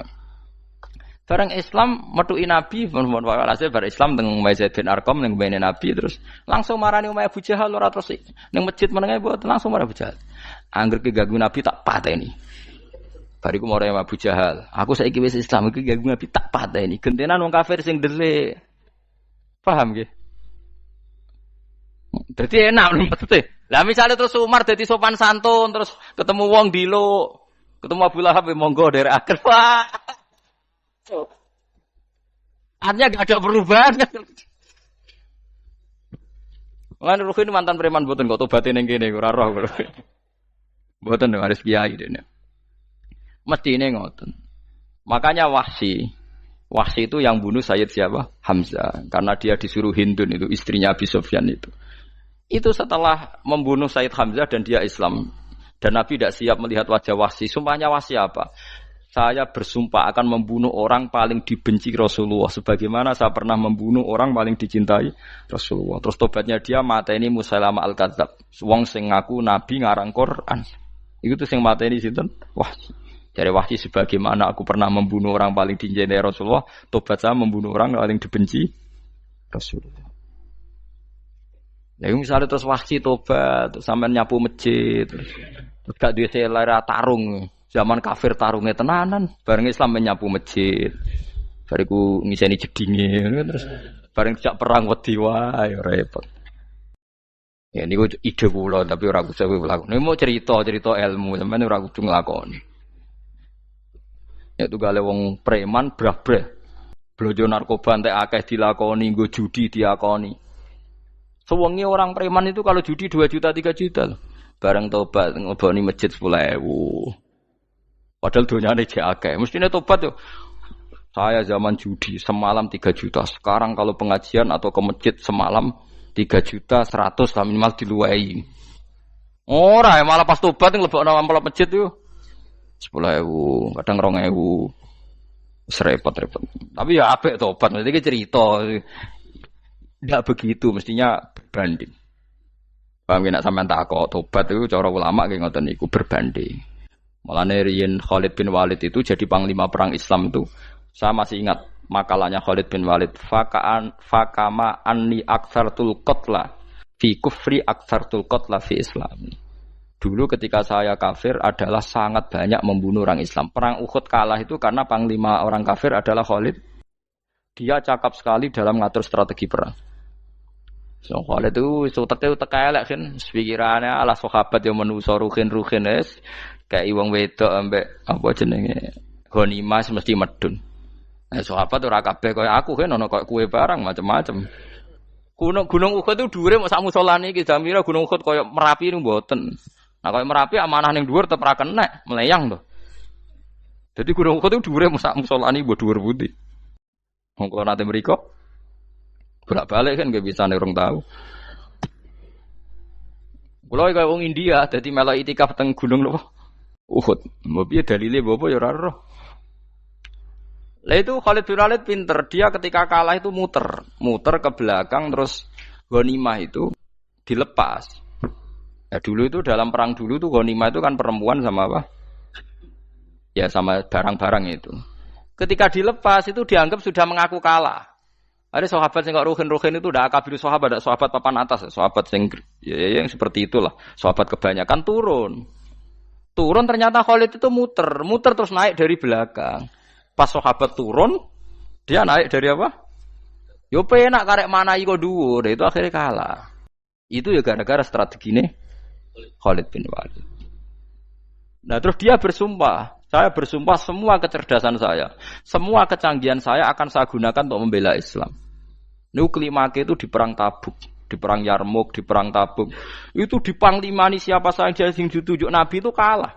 Termasuk Ja'far bin Abi Thalib itu padahal panglima yang ditunjuk Nabi. Usamah ya kalah. Abdullah ya kalah. Semua yang ditunjuk Nabi itu mati semua. Akhirnya panglima diambil siapa? Khalid. Taruh saja gini strateginya. Anggap saja Arab itu padang pasir. Tidak sampean biar tahu bahwa orang soleh yang cerdas itu banyak. Jangan kira soleh itu tidak butuh kecerdasan, butuh. Arab itu kan padang pasir. Mau jelas gini, gambarannya apa? Padang pasir. Itu kalau perang itu kan taruh saja orang Islam itu 3.000 musuhnya 10.000. Memang kejadiannya gitu, 3.000 musuh 10.000. Itu kan berbanding berapa itu? 30 ya? 1 banding 3 ya? Nah itu dulu, pasukan-pasukan Islam dulu itu sama-sama seperti soft sholat. Jadi memanjang. Ya akhirnya perang itu kelihatan sekali mana yang sedikit, mana yang banyak. Habis Khalid strateginya dirubah. 100 orang di depan, anggap saja gitu. Pokoknya tak kayak gambaran coro Jawa paling gampang. Lagi maca kitabnya malah bingung loh. 100 pasukan kuda yang di depan itu disuruh negarkan kuda. Disebut fal mughirati subha itu. Yang itu wal adiyati napa? Dobha fal mughirati subha itu. Ini pokoknya anggap seperti itu. Fal muriyati apa? Qadha itu. Kuda yang 100 di depan disuruh menegarkan. Pokoknya kon gerak sehingga debu itu banyak bertebangan. Terus pasukan yang 3.000 itu disuruh memanjang sepanjang-panjangnya. Karena di depan ini ada tegaran kuda tadi, orang kafir yang di sana itu melihatnya ada bantuan datang baru. Wih, pasukan Islam teko wakeh, panjang lagi. Dikira jumlahnya itu sampai 50.000 lebih. Paham sih kalau maksudnya? Jika wong kafir melaju perkara ini tidak mungkin kita tandingi. Orang Islam dapat bantuan baru. Padahal ya wongnya podo. Mau dari setok dirubah. Nah misalnya sing mimpin Mustafa sembah jare mati ya sahid, mati kabeh wong Islam.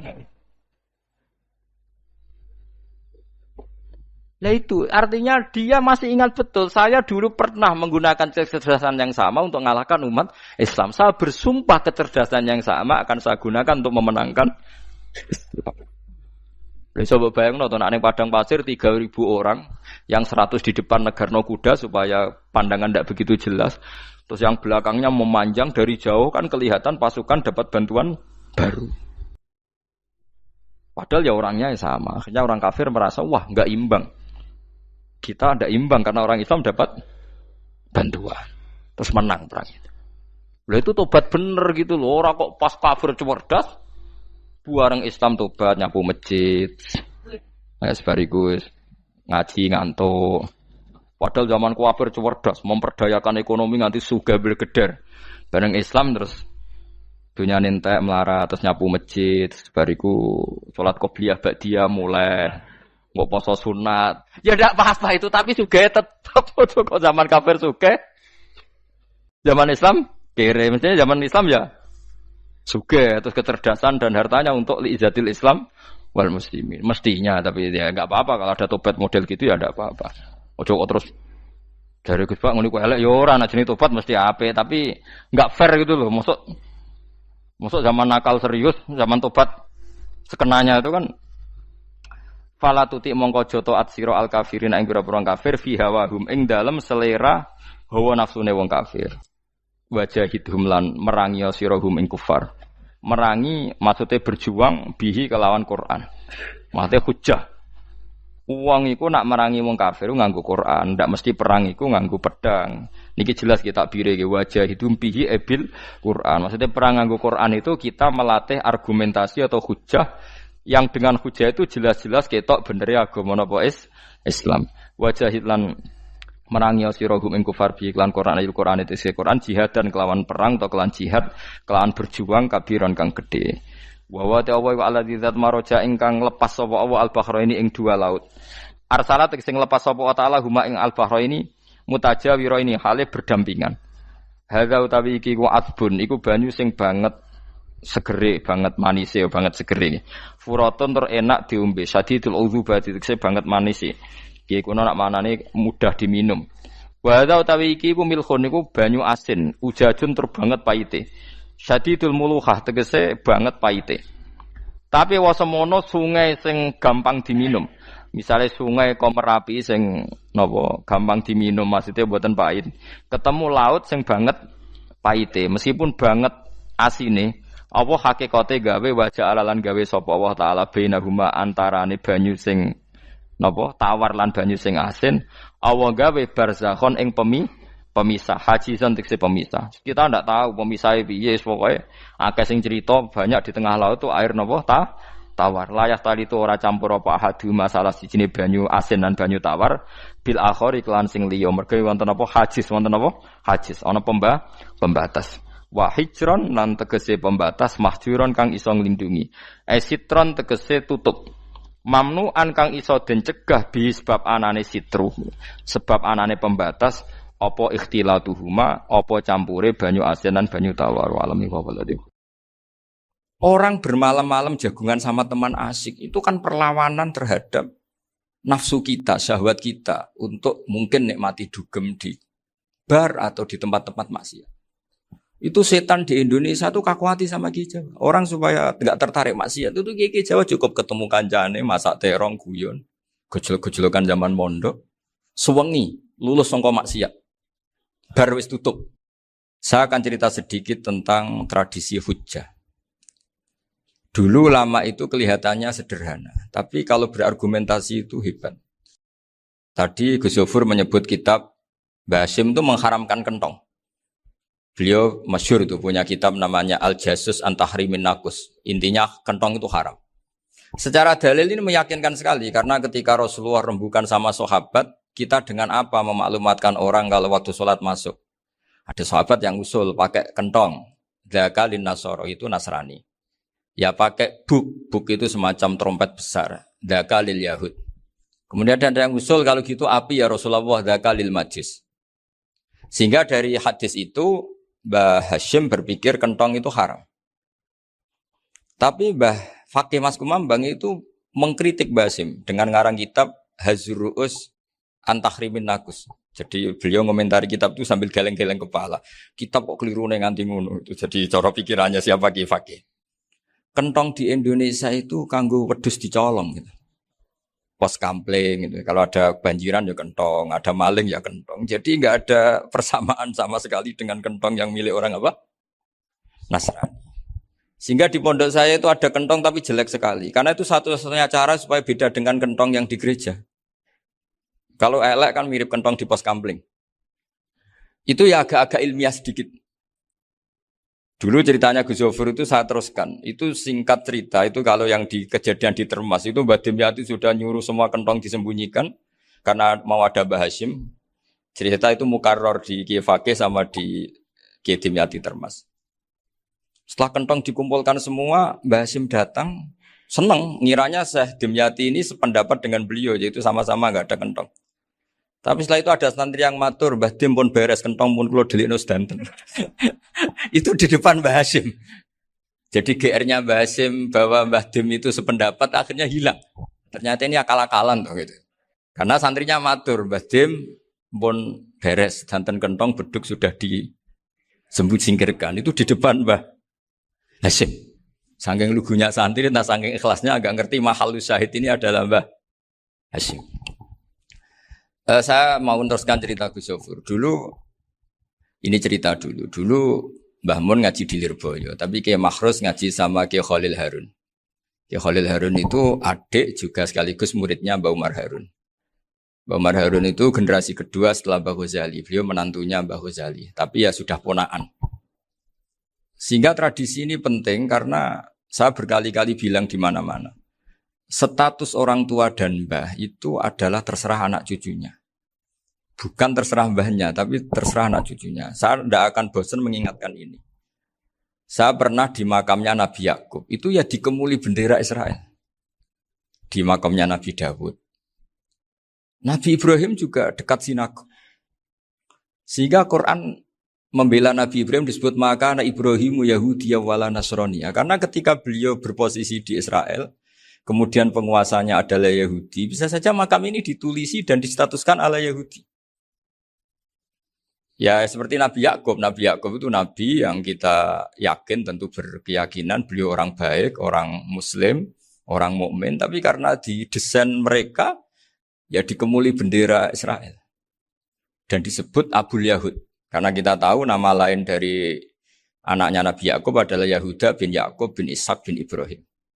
Sehingga perasaannya orang Yahudi menjadi Yahudi itu yang ngikuti mbah-mbahnya. Nah khawatir saya ketika buyut-buyut kita kaya, buyut saya itu orang kaya dulu, namanya Badur Rahman.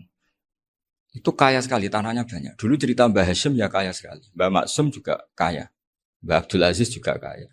Karena dulu itu inginnya kiai itu yo ketok sugih lah, gak ngel-ngelo santri. Tapi nanti kalau cucu-cucunya sudah ndak alim, itu ndak dianggap punya tanah itu karena untuk fasilitas santri. Aku tak kedonyan, mbah-mbahku ya kedonyan. Buktinya tanah ombo.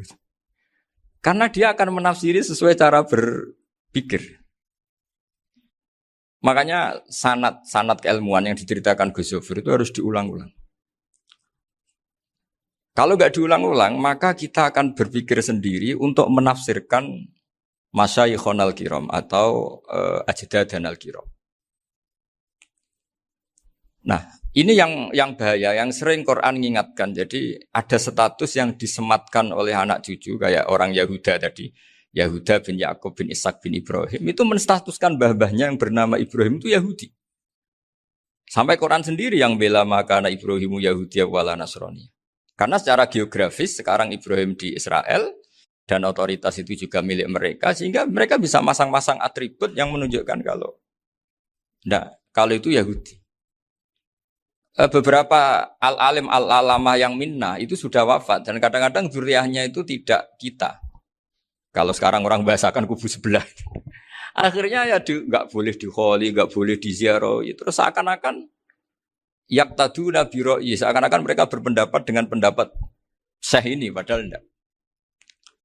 Nah, sehingga tradisi ketersambungan sanad tadi baik secara genetik atau secara asbab itu harus terjaga. Saya beberapa kali banyaklah sering diceritain Mbah Mun. Dulu Mbah Munawir ini cerita ya, Mbah Munawir itu saking senenge kitab, ben santri ini so ngaji kitab. Itu kalau ada alumni Lirboyo, alim disuruh baca muin di sini itu Mbah Munawir ikut. Saking ingin tasjeknya, ingin ngajari santri bahwa ngapal Quran udah hafal tok, tapi yo paham. Dan penggalinya Mbah Munawir itu sampai klimaknya dulu Mbah Zaini itu nate nikah sama Nyai Komariah kalau nggak salah, binti Karim, binti mana. Punya putra Gus Habib, Gus Doha yang diantara putrinya dinikahi Gus Rosin. Terus akhirnya kesampaian juga ketika Mbah Munawir punya mantu alim alama namanya Mbah Ali Maksum, angsal Nyai Hasyimah. Sampai pondok Kramcak ma'ruf bil ilmi, terutama ilmu sorof dulu karena Mbah Maksum itu komplain, fa'ala ya fulu kok terus fa'lan ya fa'ala ya fulu ya uf'ul gitu kan. Masuk fi'il kok jejer isim gitu. Jadi dulu kata Mbah Mun itu ada persaingan ilmu sorof. Sorofnya Mbah Maksum Ali Kuaron sama Mbah Ali Maksum Jogja. Jadi wali antok yang satu Maksum Ali Kuaron, yang satu Ali Maksum. Ya itu dulu saingan ngarang sorof. Nah ini yang menang siapa? Ya terserah duriannya. Kalau duriannya keren ya menang karena terserah yang kampanye. Saya bayangkan adekan Mbah Zubair tidak punya anak sealim Mbah Mun, mungkin kalau Mbah Zubair juga tidak sewow kalau punya putra Mbah Mun. Karena saya berkali-kali bilang kalau dalam syair Arab itu kama takarroma, kadang dilafatkan kama tasyarrofa bi Muhammadin adnanu. Orang berpikir Adnan itu siapa? Itu karena ada Nabi Muhammad SAW. Orang mencari-cari Mbah Mun itu mencari Mbah Zubair karena ada Mbah Mun. Orang mencari Mbah Dahlan karena ada Mbah Zubair.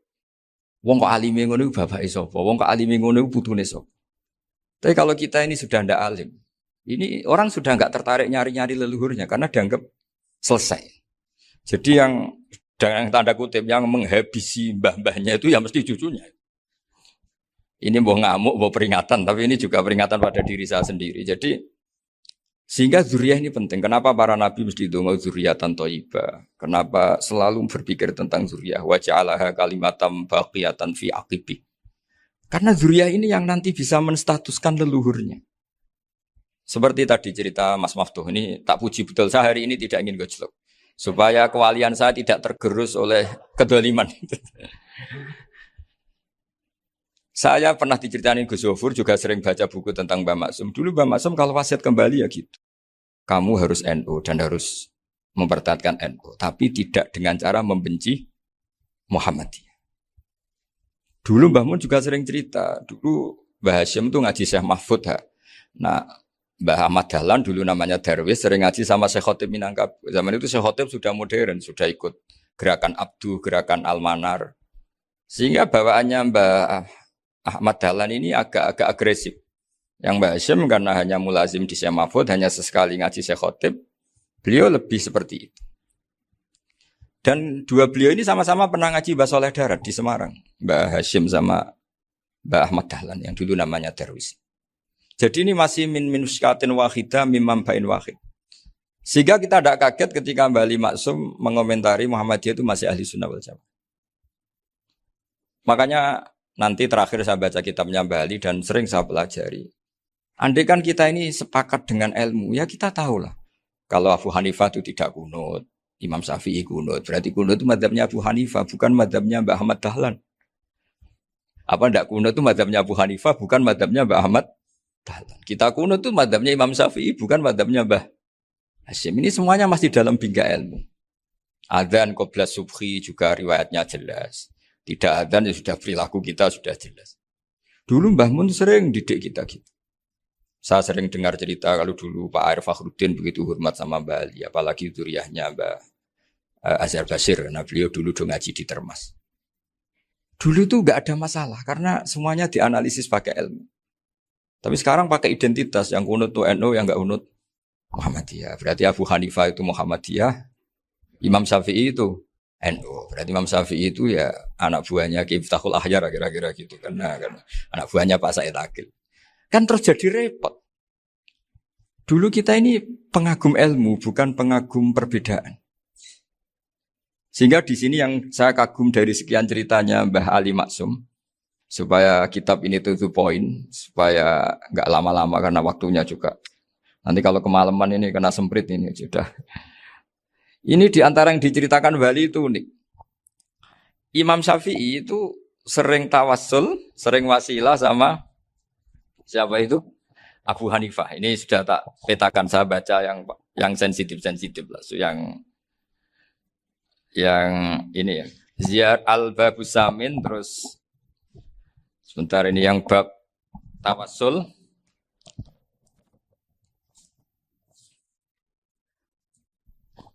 Ini di sini halaman 90, mungkin santri-santri kerap ya bisa ngecek lagi di kitab Hujjatul Ahli Sunnah.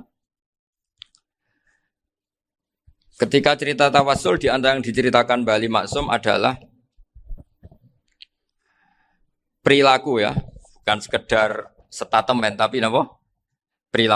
Perilakunya Imam Syafi'i atau ahwalnya kalau bahasa halusnya yang selalu ke makamnya Abu Hanifah untuk tawassul. Padahal Imam Syafi'i itu orang yang secara ilmu sering kritik Abu Hanifah. Jadi ini saya baca ini di halaman 100, jadi tawassul mulai halaman 9 berapa ini? Sampai halaman ini yang qala sami'tu Syafi'iyya yaqul inni la atabarraku bi Abi Hanifah wa aji'u ila qabri fi kulli yaumin za'iran. Fa idza uridat li hajatun shallaitu rak'atain halaman 100 waji'tu wa sa'altu wa ta'ala al hajat indahu fama tab'udu anni hatta tuqda. Kanal Imam Syafi'i ayyama huwa bi Baghdad yatawassalu bil Imam Abi Hanifah yaji'u ila dorihi fayusallimu alaihi wa yatawassalu ila Allah bihi fi qada'i hajati. Terus wa yatawassalu Imam Ahmad bi Imamina Syafi'i. Jadi di antara yang diceritakan Mbah Halim Maksum itu betapa Imam Syafi'i yang terkenal sering mengkritik Abu Hanifah dalam tatanan fikih karena beliau tidak percaya ada istihsan. Abu Hanifah berpendapat adanya istihsan dan kita tahu lah ikhtilafu Syafi'i wa Abu Hanifah itu besar sekali.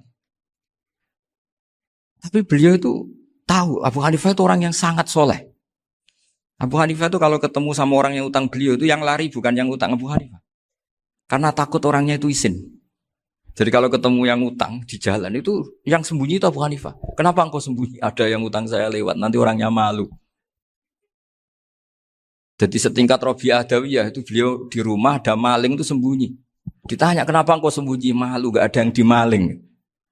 Malu sama malingnya karena serumah itu gak ada barang yang layak dicolong gitu. Itu Rabi'ah sampai dia sembunyi. Itu yang bisa niru itu Abu Hanifah. Jadi wali-wali besar ini ternyata saling menghormati dan saling tawassul.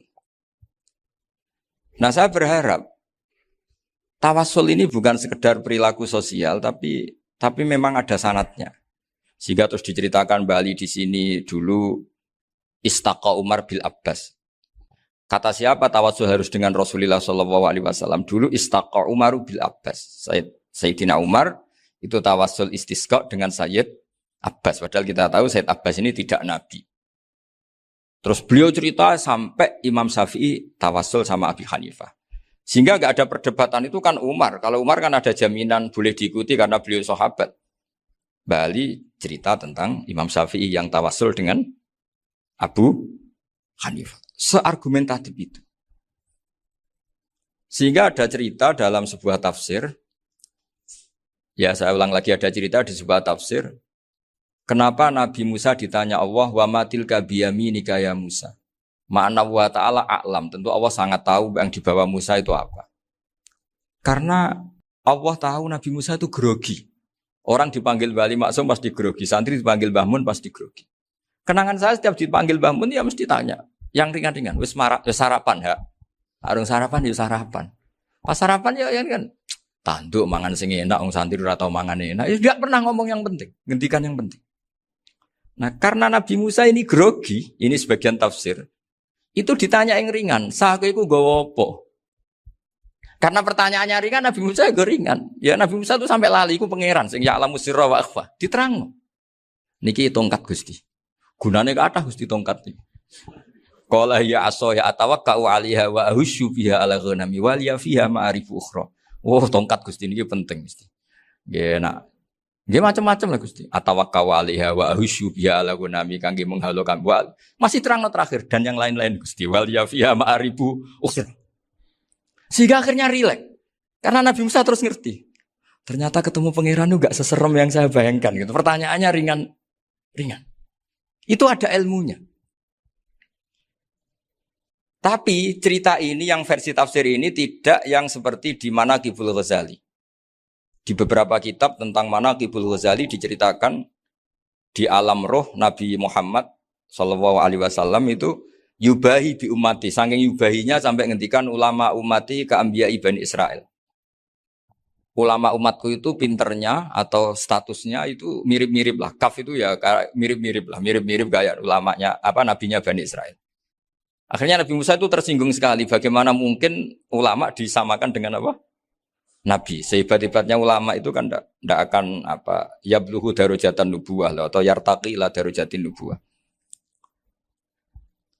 Itu akhirnya, ya kalau kamu nggak percaya panggil. Yang dipanggil Imam Ghazali. Ya Nabi Muhammad juga nggak mau kalah. Gitu. Kalau manggil ulama RT ya kalah keok. Akhirnya Imam Ghazali datang. Ditanya sama Musa, Mas Muka, nama kamu siapa? Ana Muhammad bin Muhammad Al-Ghazali At-Tusi Asy-Syafi'i. Itu disebut panjang. Nabi Musa guyu-guyu. Kamu lama kok ngomong yang nggak penting. Ditanya namanya kok penjelasannya sepanjang itu. Dianggap itu satu kesalahan. Masa tanyanya nama kok ditanya. Jawabnya Muhammad bin Muhammad Al-Ghazali At-Tusi Asy-Syafi'i. Kepanjangan itu. Ketika Nabi Musa agak mencibir, agak gimana itu. Terus saya Imam Ghazali, kalau ini masalah, lebih masalah jenengan. Apa itu? Yang tanya jenengan tuh Allah ya alamus sirra wa akhfa. Dan Allah hanya tanya wa ma tilka biyaminika ya Musa. Harusnya jenengan jawab aso ya titik, bukan kepanjangan. Atawakkau alaiha wa syubya itu kepanjangan. Allah tanya yang di bawah kamu itu apa? Yang di tangan kamu. Harusnya jawabnya hanya aso ya.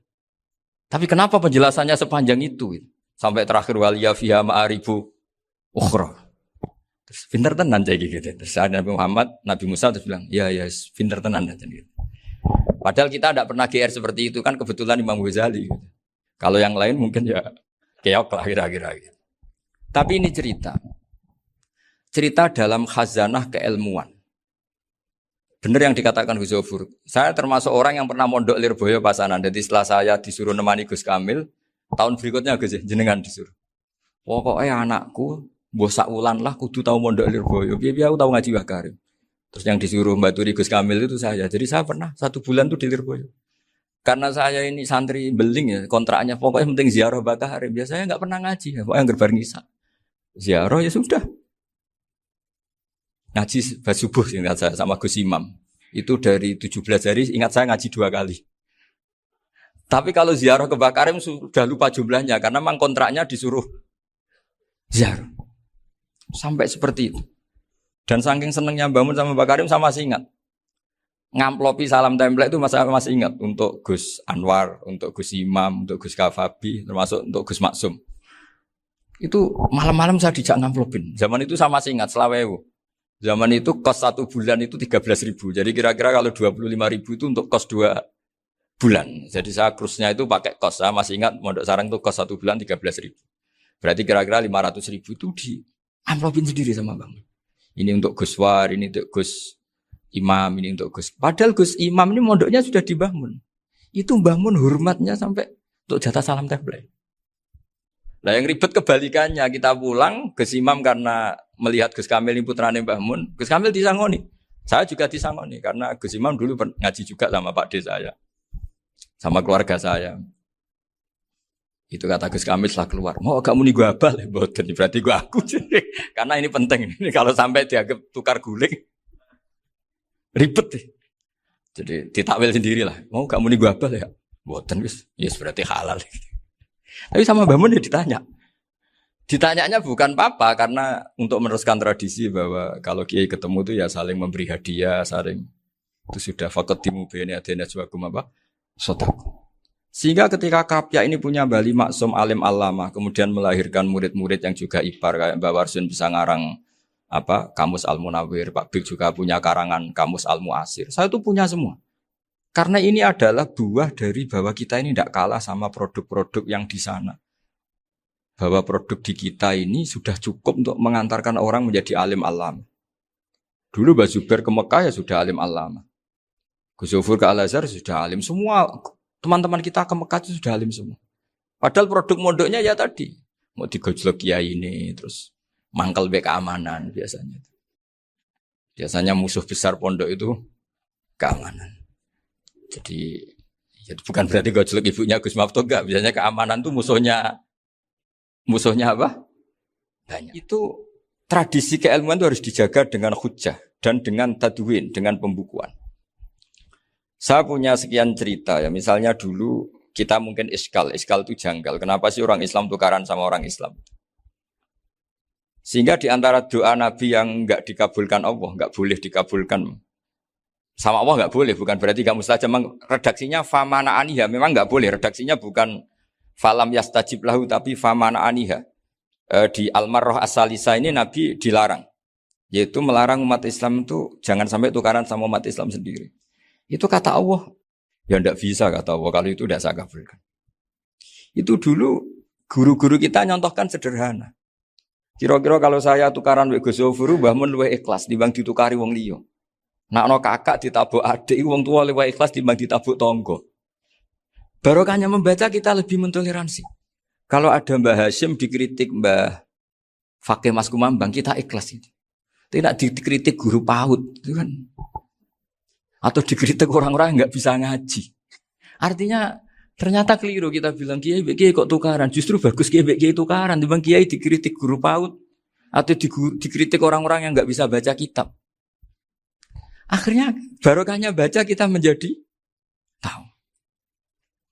Dulu Mbah Mun sering cerita, ini masih cerita silsilah ya. Jadi Mbah Ali Maksum tadi kita tahu di antara guru besarnya Mbah Ali Maksum tentu Mbah Mahfud Termas. Beliau adalah adik dari Kiai Mahfud Termas. Mbah Dimyati ini adik Kiai Mahfud Termas. Itu punya saudara namanya Abdul Razak, juga punya saudara namanya Dahlan. Itu yang membawa Thariqah Syadziliyah di Solo Raya. Yang sekarang alhamdulillah diteruskan Gus Wafi. Dulu di antara pesannya Mbah Mun ke saya, hak Wafi kandani kon ziarah ning Mbah Dimyati. Mergo Thariqah Syadziliyah dulu itu yang bawa keluarganya Mbah Dimyati. Jadi semuanya ini masih dzurriyyatan ba'duha min ba'd. Nah, pesan saya karena tadi Mbah Munawir yang termasuk orang pertama yang bawa Quran, bawa Qiraah Sabah. Kenapa saya bilang termasuk? Karena kalau bilang paling pertama ini nanti butuh data. Dan itu agak kerepotan lah. Tapi yang jelas mimman istahara lah. Mimman istahara yang membawa Sab'ah ke sini itu adalah Mbah Munawir. Terus beliau ngajarkan diantaranya ke Mbak Arwani pakai kitab Satibi, pakai kitab Nazmus Satibi. Terus Nazmus Satibi itu diteruskan oleh Mbak Arwani, ditulis. Yang nulis dulu Mbak Dola Salam. Bapak saya itu murid Mbak Dola. Dulu Mbak Dola sebelum ke Mbak Arwani ngaji sama Ki Said di Sampang. Bapak saya sebelum ngaji di Badola sudah hafal Quran lewat buyut saya sendiri namanya Ki Zubaidi. Yang Ki Zubaidi akhirnya jadi menantunya Mbak Ahmad Su'eb. Jadi buyut saya kandung ini namanya Sofia, itu angsal keluarga Lasem yang adiknya. Sofia ini punya adik Badiah yang jadi ibunya Ki Sahal. Terus Ki Sahal punya Mbak Yu namanya Muzayanah, punya di Garwo Ki Mansur punya anak Gus Qayyum. Jadi dulu ibu saya, ibunya Gus Sofur, ibunya Pak Maftu itu semuanya di Lasem. Karena saya dari keluarga Gen ya Lasem, dari keluarga sanad guru ya Lasem. Tapi Lasem Bahdawi itu dulu ngajinya di Mbah Umar Harun di Sarang. Nah, Mbah Umar Harun ini menangi Sayyid Ahmad Zaini Dahlan. Sayyid Zaini Ahmad Zaini Dahlan ini punya cucu keempat yang hidup di Sedan. Terus makamnya di Lasem. Namanya Habib Haidar. Itu yang nulis biografinya Mbah Maksum. Mbah Maksum bukan Bali. Biografinya Mbah Maksum. Itu ditulis oleh Habib Haidar. Namanya Haidar bin Hasan bin Sodaqoh bin Ahmad Zaini Dahlan. Nah, Habib Haidar ini menantunya Sayyid Hamzah Sato. Hamzah Sato itu Hamzah bin Abdullah bin Umar. Itu kakaknya Sayyid Abi Bakar Sato, Sohibul I'anah. Nah, Sayyid Umar ini yang dulu ngajari mbahnya Mbah Mun namanya Ahmad bin Su'eb. Nah, di antara ajarannya adalah baca kitab-kitab kecil yang bisa dihafal. Dibawalah ke sarang jadi metode muhafadzah. Tapi kemudian lama-lama oleh pondok itu jadi syarat kenaikan kelas. Dulu gak ada muhafadzah untuk kenaikan kelas ya, supaya orang alim itu harus hafal. Lama-lama dipakai syarat untuk muhafadzah. Jadi semua ini sanad harus kita ingat supaya kita bisa menjaga tradisi. Termasuk tradisi ini kiai seneng jagungan, terus ngomong ra penting. Itu juga sanad. Setahu saya Mbah Mun itu kalau ketemu bapak ya guyon terus. Saya punya kenangan tuh yang dulu agak iskal tuh begini. Ada isu lah, entah isu entah hoax entah apa, ada kaji itu agak beling itu, pokoknya beling lah. Seneng siapa itu, rondo lah apa. Pokoknya beling. Ketika Mbah Mun dilaporin tamu, kalau kaji itu beling sama rondo itu. Mbah Mun tanyanya lucu. Lu ayu no cung. Wahyu banget Mbah. Wahyu. Itu bapak juga bakas ayu nih. Dulu saya sekali ini kiai kok bakas wong ayu, bakas budine barang lah kira-kira gitu. Tapi setelah saya tambah alim, tambah ngerti itu, kata bapak gini, ya abek bakas ayu hak timbang iya no malah qadzaf. Ternyata seni. Sekali Mbah Mun atau bapak bilang, waji kok zino kaji, maka larinya ke qadzaf. Maka menghindari bahasa menuduh, ngomong yang enggak penting. Loh ayu no. Jadi kiai dulu tuh orang sok suci tapi menghindari hal-hal yang Jadi punya seni untuk ngelola kehidupan. Orang bermalam-malam jagungan sama teman asik itu kan perlawanan terhadap nafsu kita, syahwat kita untuk mungkin nikmati dugem di bar atau di tempat-tempat maksiat. Itu setan di Indonesia tuh kakuati sama Ki Jawa. Orang supaya nggak tertarik maksiat itu Ki Jawa cukup ketemu kancane masak terong guyon, gejol-gejolokan zaman mondok, sewengi lulus sangka maksiat. Bar wis tutup. Perlawanannya sederhana, nggak pakai tahajud, nggak pakai wiridan. Karena Ki Jawa juga koyo rapati potongan ahli ibadah gitu. Itu jagungan. Gitu. Jadi setahu saya itu pernah lihat Bali itu sekali ketika beliau ngisi ceramah di Mbah Hamid Bedowi. Saya masih kecil diajak bapak.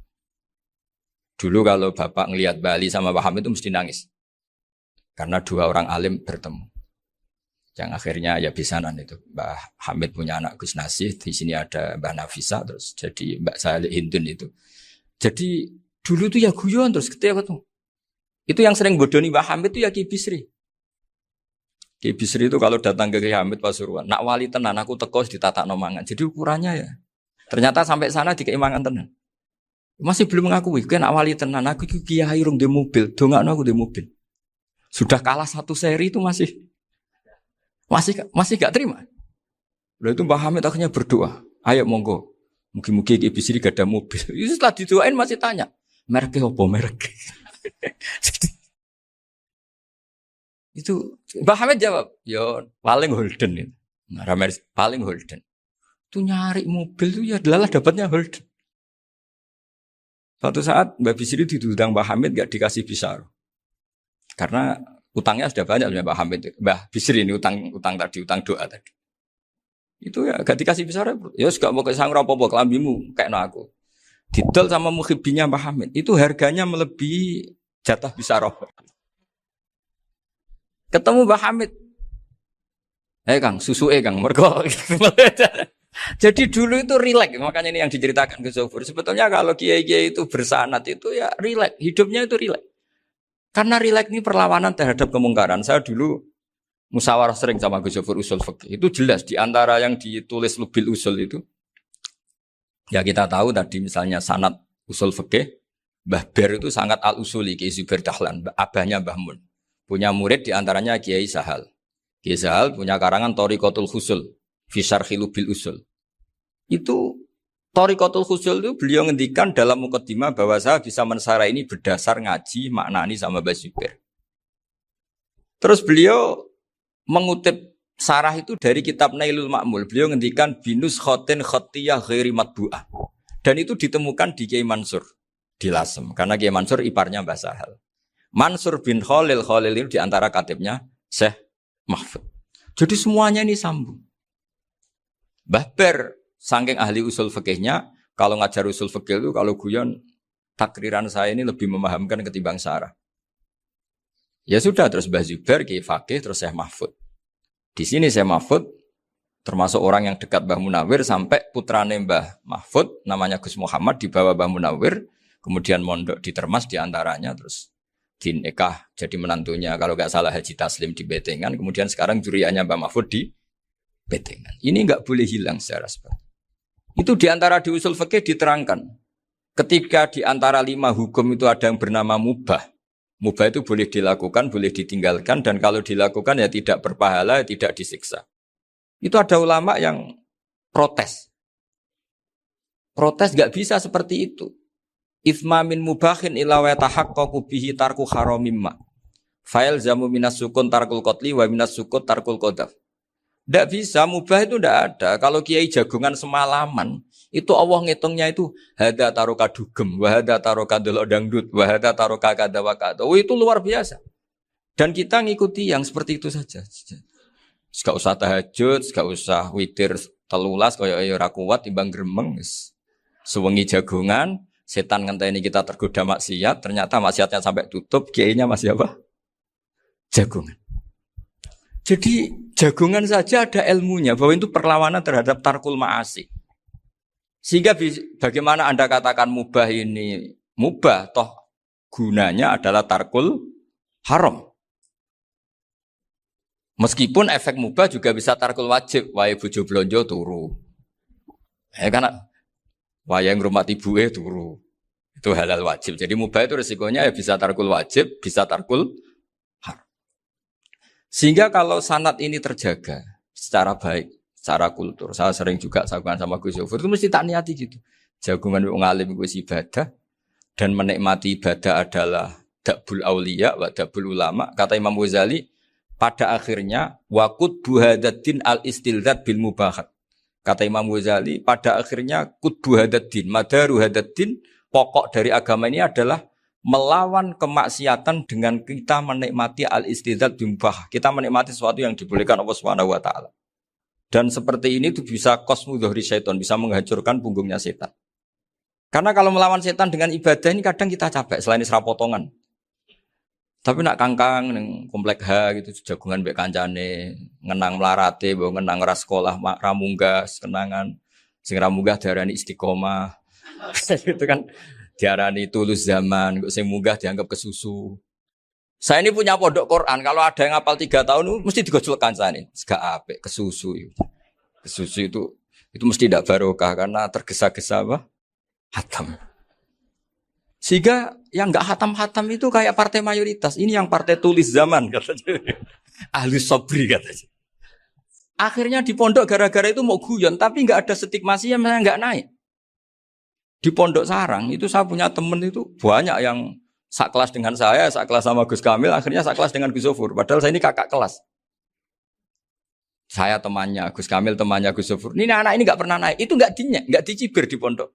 Karena guyonan tadi. Guyonan bahwa ini bagian dari bentuk apa? Istiqomah. Nanti yang goblok juga tenang.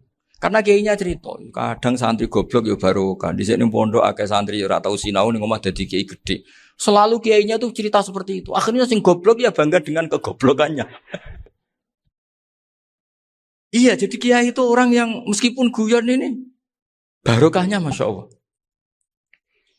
Dan setahu saya kiai-kiai alim itu ya senengannya guyon karena tadi guyon itu luar biasa. Bapak saya itu kalau pesan sama saya itu enak ngaji es guyon nice. Wong ning omah mikir utang, mikir wedi bojo macam-macam kok ngaji mbok jak nangis pisan, nangis ping pindho katanya. Sudah jak guyon ae. Paling gak lali. Dan beliau punya dalil kul bi fadlillah bi rahmati fa bidzalika falyafrah. Jadi jangan sampai orang ini farah bil maksiat, jangan sampai orang itu. Dan ini yang saya kenang dari sekian cerita murid Bali. Mbah Ali Maksum ya senangane guyon. Gojol-gojolkan mbek santri guyon. Ini saya maklumatkan ke semua santri beliau bahwa ini bukan sekedar guyon, tapi al-istilzat bil mubahat. Ini adalah perlawanan terhadap setan karena banyak orang bisa senang tuh kalau nunggu maksiat. Ini bisa senang dengan sesuatu yang tidak maksiat. Itu kayak apa hebatnya? Makanya Nabi itu kalau ketemu sahabat ya sering ngendikan yang ringan-ringan. Ya Umar ma'afalan duher jong mana piye ijek. Kalau ketemu anak kecil ya. Nanti ketemu yang tua-tua yang sudah enggak bisa mikir ya itu cerita-cerita saya mohon sekali murid-murid kerap ya. Jangan hanya ngaji fikih. Kalau hanya ngaji fikih itu posisi Abu Hanifah itu seakan-akan nyun sewu orang yang sangat tidak ahli hadis. Karena beliau di situ kelihatan kalah sekali dengan Imam Syafi'i. Apalagi di perdebatannya Muhammad bin Hasan Asy-Syaibani dengan Imam Syafi'i itu kelihatan sekali betapa Abu Hanifah itu orang yang nyun sewu ditinggalkan dalam ilmu hadis. Sampai beliau hanya dapat gelar min ulama ahli ra'yi, termasuk ulama yang kuat logikanya. Juga harus baca kitab-kitab seperti ini. Ternyata di balik Imam Syafi'i mukhalif pada beliau di bab-bab fikih, perilakunya sangat hormat. Sampai beliau tuh kalau tawassul ke kuburannya Abu Hanifah. Dan beliau ngendikan an-nasu fil fiqhi iyalun ala Abu Hanifah. Semua orang yang ahli fikih itu masih anak buahnya Abu Hanifah. Saya berkali-kali cerita, mazhab Syafi'i itu alatut tadhir hanya 2, yaitu alma wa turab. Abu Hanifah nambahi wanar. Alasannya Abu Hanifah orang mukmin yang dosanya banyak itu dibakar di neraka dan alasannya Allah litadhirihim untuk mensucikan mereka. Jika pikirannya Abu Hanifah an-nar itu min alatit tadhir. Apa yang terjadi ketika bata itu batu bata yang dibakar di situ campur teletong campur apa-apa itu kalau sudah hormat Abu Hanifah selesai sudah suci karena sudah ngelewatin pembakaran. Meskipun kita tidak akan kalau kehilangan air terus wudu dengan api bisa bunyak semua itu. Tapi apapun itu menjadi solusi. Sehingga saya punya kitab namanya Ikhtilaful Malik apa ikhtilafu Malik wa Abu Hanifah atau ikhtilafu Syafi'i ma Abu Hanifah. Itu kelihatan sekali kalau Abu Hanifah itu nyuruh posisinya kalah. Karena yang ngarang orang-orang Syafi'i. Tapi kalau melihat kitab-kitab kewalian, misalnya di kitab Mizan Kubro ini juga sering disebut kisah itu Mbak Ali Maksum tentang Imam Sa'roni. Berkali-kali beliau mengutip Mizan Kubro. Itu Abu Hanifah adalah orang yang sangat mukasyafah. Artinya ketika Nabi cerita air wudhu itu menjatuhkan dosa, tidak ada air wudhu yang jatuh ke kamu kecuali saat itu juga dosa kamu jatuh. Itu beliau datang ke Madharota Kufah. Kemudian beliau bilang sama si orang tua tadi, tub anizina. Orangnya terus bilang atubu minazina. Ada lagi pemuda datang dibilangin tub an ukuki walideka. Terus bilang tub tu an ukuki walidaya. Sampai yang terakhir ada tub an simai alatilahwi atau an samai alatilahwi. Terus tub tu an samai. Ketika orang itu ditanya, kenapa engkau begitu tahu dosanya apa? Saya tahu air wudhu ini menjatuhkan apa. Jadi kira-kira kalau zina mungkin ya batang babi lah. Kalau hanya sekedar melihat bak-bak mungkin ya curut atau tikus lah kira-kira gitu. Nak dulu dulu ya mungkin ya tikus cilik gitu. Nak dulu suwi ya tikus werok itu atau apalah. Pokoknya beliau itu tahu. Tapi anehnya Abu Hanifah apa? Setelah itu dia nangis minta mukasafahnya ditutup. Ya Allah, saya ini mukasafah kok malah menjadi tahu sawatil mukmin. Padahal aturan syariat jenengan man satara musliman satarahu, bahwa enggak baik melihat jeleknya orang mukmin. Minta ditutup.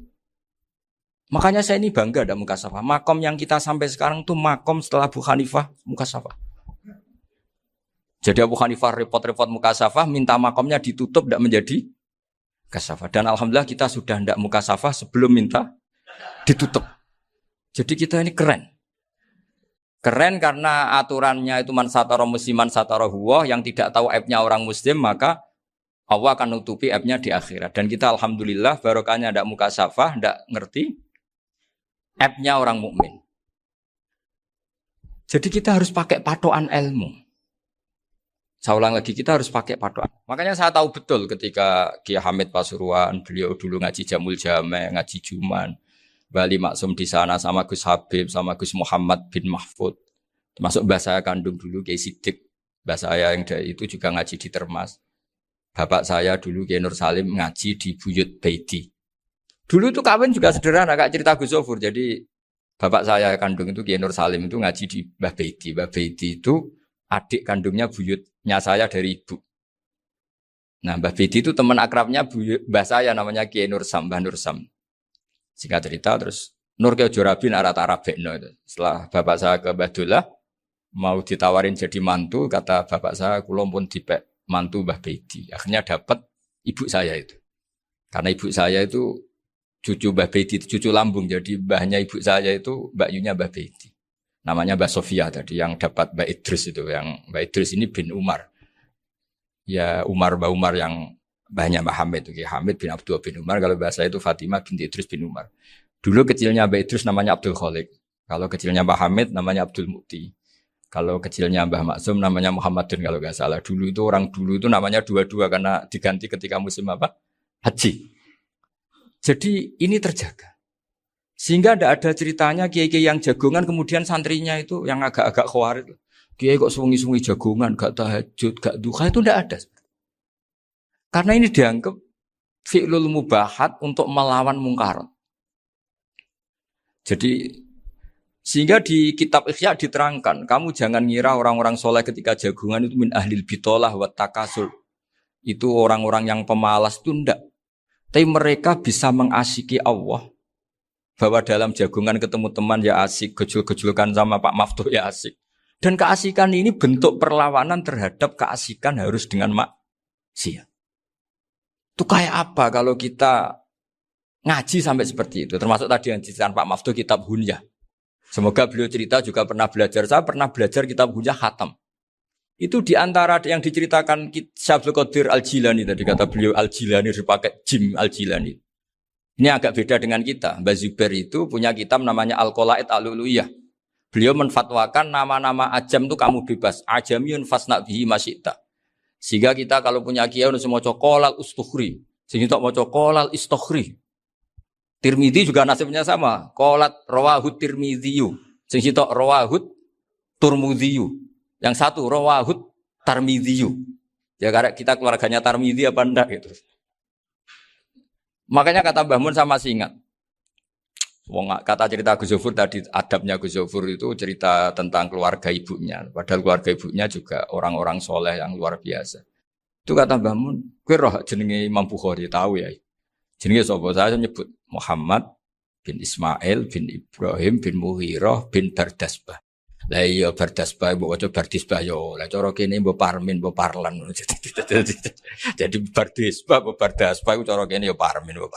Iku rak Mbah Fadl Senori dadi kabeh diwaca Arab. Jenenge Mbah Umar Harun. Dhisik yo wong sarang Mbah Harun mbah kira nang yo ora roh wong dhisik yo wong kuno ya. Jadi kalau versi Mbah Fadl termasuk yang pertama bikin nasab Mbah Maksum itu tulisannya Mbah Fadl yang dikutip Habib Haidar tadi.